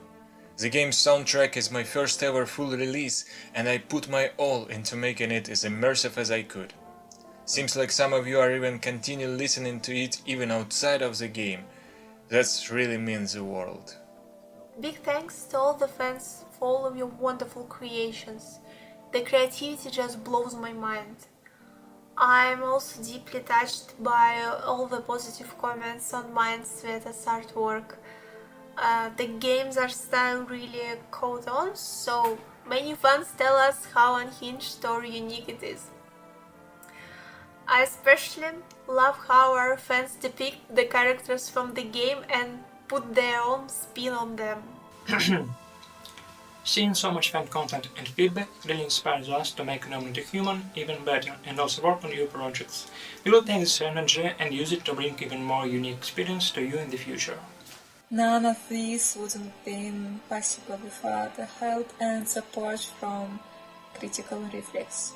Their continued guidance and expertise really help us bring on vision into reality exactly the way we imagined it.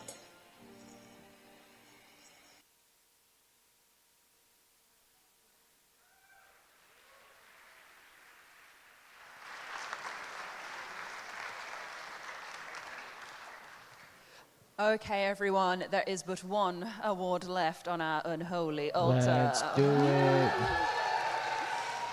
But you don't get to see who it's going to just yet, because we Wah, wah. have one more trailer to show you. It is a world premiere, and the only way I'm going to introduce it is to say, we have such sights to show you.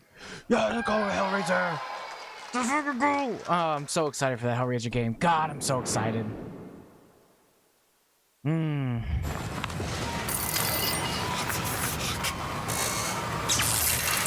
My first reaction when I was told there was going to be this Hellraiser video game, to be absolutely honest, was at last. What kept you? I would describe our game as a discomforting and dark story about people with inner voids. It's like a mix between violence and action, all wrapped in leather, flesh, and chains. We're making our game for players who are into these kind of psychological horror experiences, but also for die-hard Hellraiser fans who want to get immersed into this world for the first time. So the protagonist of Hellraiser Revival is this guy called Aiden. He's a troubled guy, had various addictions in his life, and the most recent of which is that he's completely infatuated with his girlfriend, Sunny. They use the configuration together and she's ceremoniously kind of torn to shreds. So from that point onwards, he's trying to survive, make some kind of deal with the Cenobites to get out of this whole situation alive, but maybe also to have Sunny back. He was modeled pretty closely on Julia from the original movie and from the novella. They both share a kind of infatuation, a sort of like wretchedness that makes them need more from life. When drawing a line on pushing the boundaries of sexuality and violence, it was like a no-brainer creatively, because Hellraiser as a franchise deserves to be really explicit and really violent. This game has a lot of sexual explicit stuff and a lot of gore and a lot of violence, so modeling things for this type of game was a challenge, especially to people who are maybe sensitive to things like that.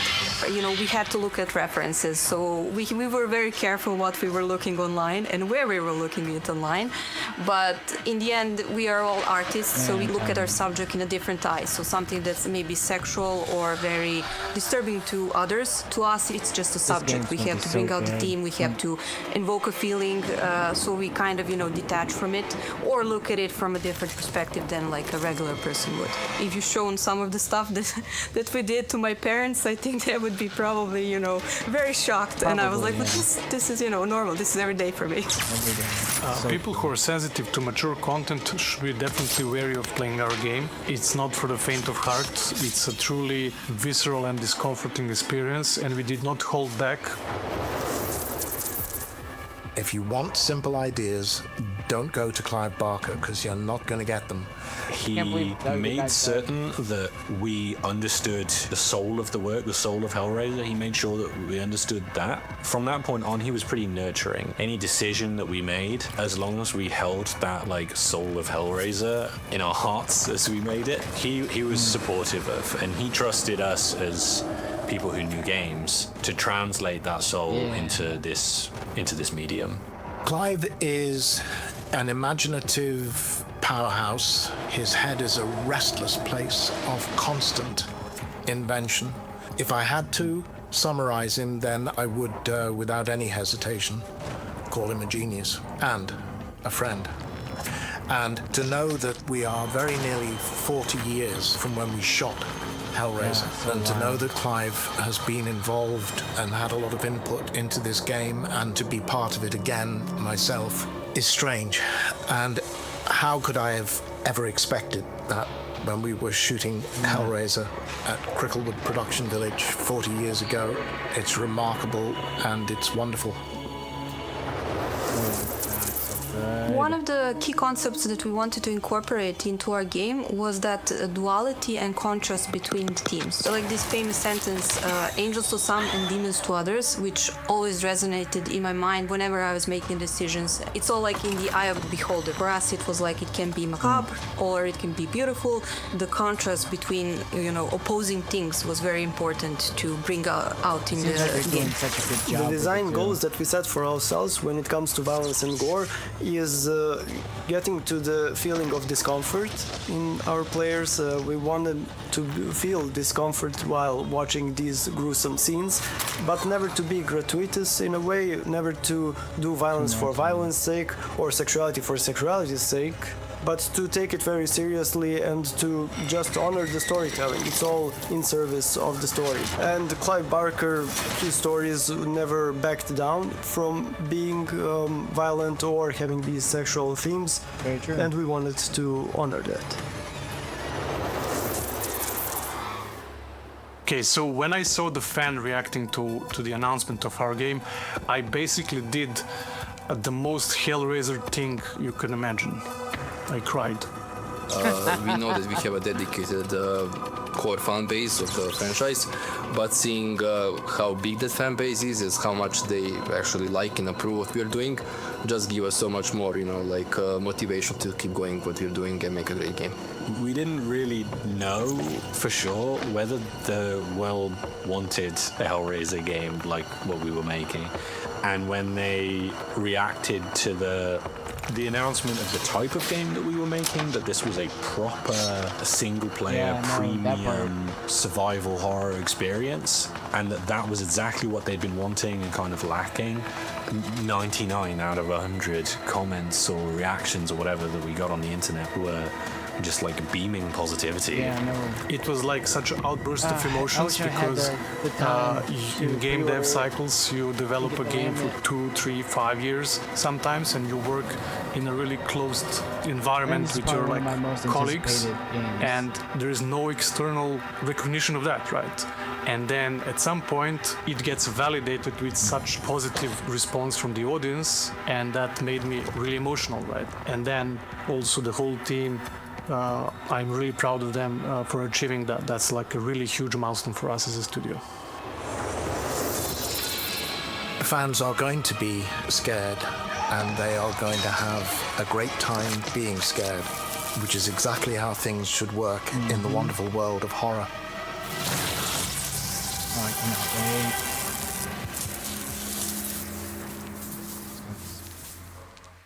So good. It's gonna be so good.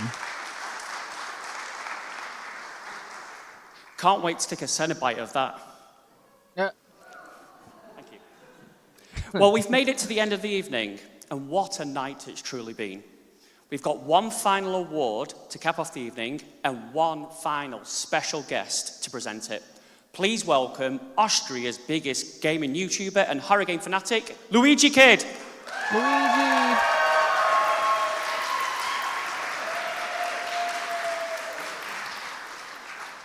Wow, that's a chunky boy. Oh, man. Wow, I've played hundreds of horror games already, but nothing could have prepared me for this. Stage fright.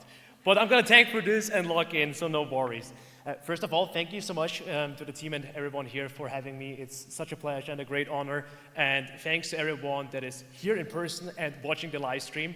Truly special. And of course to my family and my lovely girlfriend for watching, and my dedicated bros and brodettes. You know, you get the gist. Anyways, 2025 has been nothing but amazing for horror games. We had a great mix, indie gems and big AAA titles, all delivering dread in their very special own way. And horror has so much more than just being jump scares. Of course, they're part of the fun, but it also lets you explore, you know, darker themes Those worlds, more yeah. safely, and lets you also explore, you know, yourself and the world around you in a different way. Our top games really captured that spirit, of course. One of those is Silent Hill F, the first full new main entry in over 10 years, and it takes the series into an entirely new setting. Look Outside brings old school survival RPG energy back, nostalgic but still fresh. And No, I'm Not Human, wonderfully strange, deeply unsettling, and the kind of experience that truly sticks with you. Once again, here are your nominees.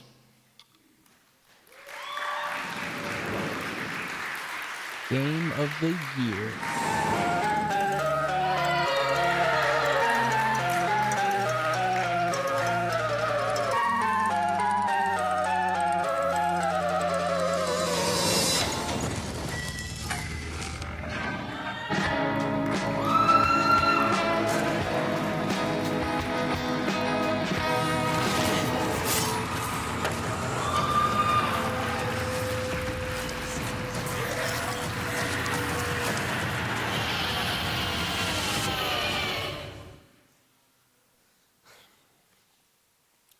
Wow, so all three absolutely deserve to be here, and I want to congratulate each and every team behind these games and all the nominees for creating something bold, memorable, and truly special.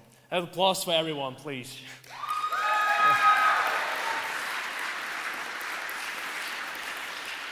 But it's time. Let's see who takes home Horror Game of the Year you guys think? 2025. Let's open the envelope.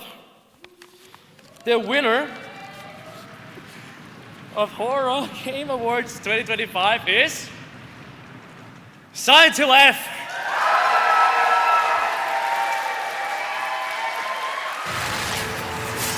Nice.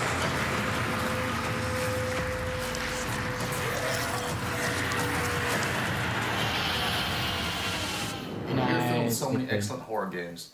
The team at NeoBards is extremely grateful for this honor today. We'd especially like to thank Konami and our producer Okamoto-san for trusting us with developing a brand new title in such a storied franchise. Only with the hard work and dedication of the team will this project be possible.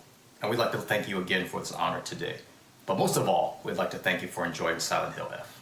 Thank you. Man, it's on my list. As soon as I finish Alien Isolation, I'm starting Silent Hill F. Like I gotta get on it. I got to.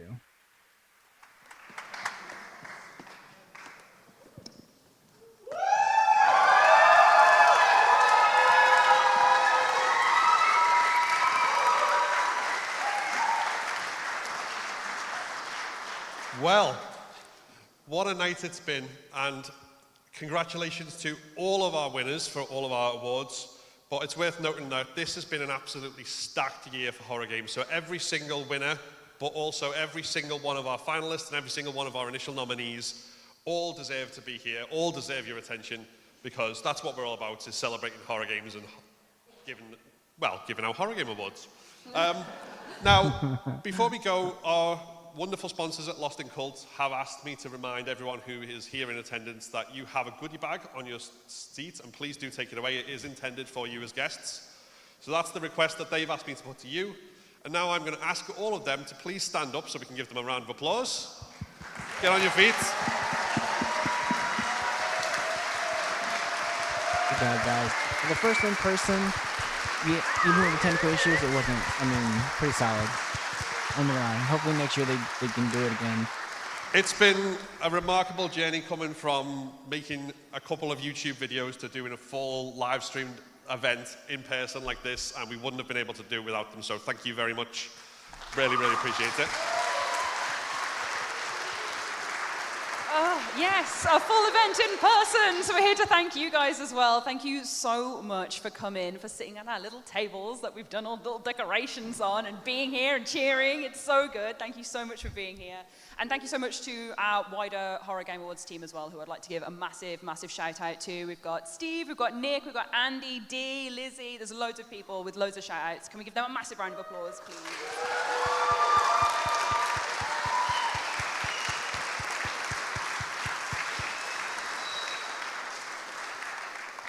And I'd like to thank each and every presenter that we've also had today for making the journey and coming up on the stage, because for a lot of us, it's our first time up here live as well. So a big applause for them, everyone. Good job, guys.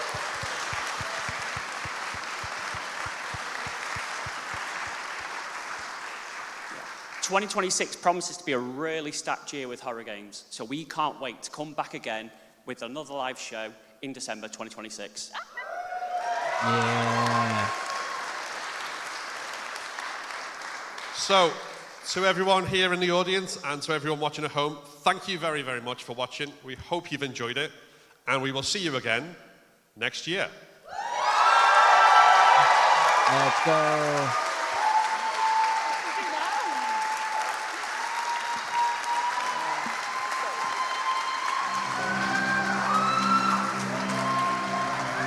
So cool.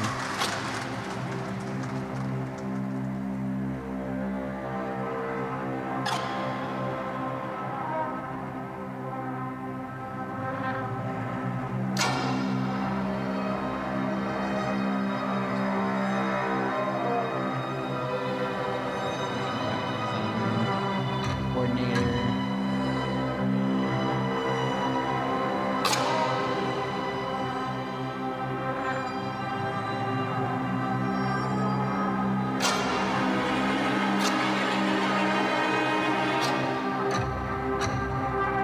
Husbando.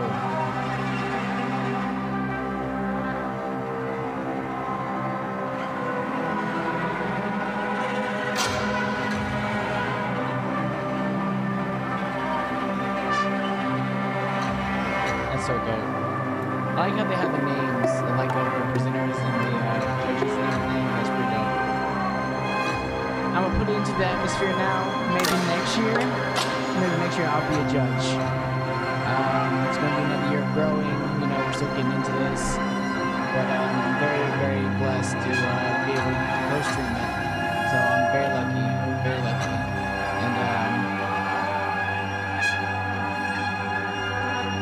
so hopefully we continue on track and we just keep going.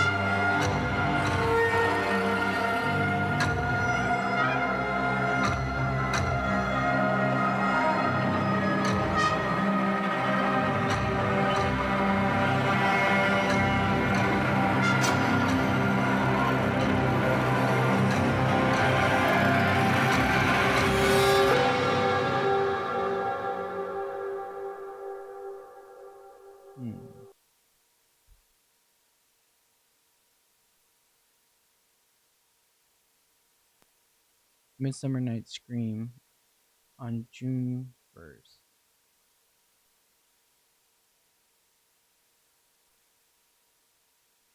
Oh, showcase June 1st. Okay. Dope. We'll definitely be here for that too. That is super, super cool. Just wow. Just fantastic stuff. All right, so that was the show. Appreciate y'all stopping by and everything. Wow, they just cut it. They're ready to go home. All right. All right. Hopefully you saw at least one or two games that you guys enjoyed. There's so many. I know Resident Evil Requiem and then Hellraiser are my two top tier ones I'm looking forward to. Honestly, I would say Hellraiser a little bit more, which is weird for me if you know anything about me. Resident Evil is new and true to me. Next time, let's say catch me on some videos, watching horror movies. Work streams Monday through Friday. They start around 9 and end at 5:30. They are usually horror games. They're reruns, but they are no commentary, long playthroughs, so you can drop in, put it on the background, and watch a whole game, and not have to worry about someone messing it up with me screaming or talking, which is a problem. And then usual streams in the evening. It's usually around 11ish, maybe 12 at night. After we get the kids to bed. Lately, me and my wife have been playing. We just started last night playing the Quiet Place. So if you think that's interesting, you should check it. It's interesting. All right, I'll see y'all next time. Bye.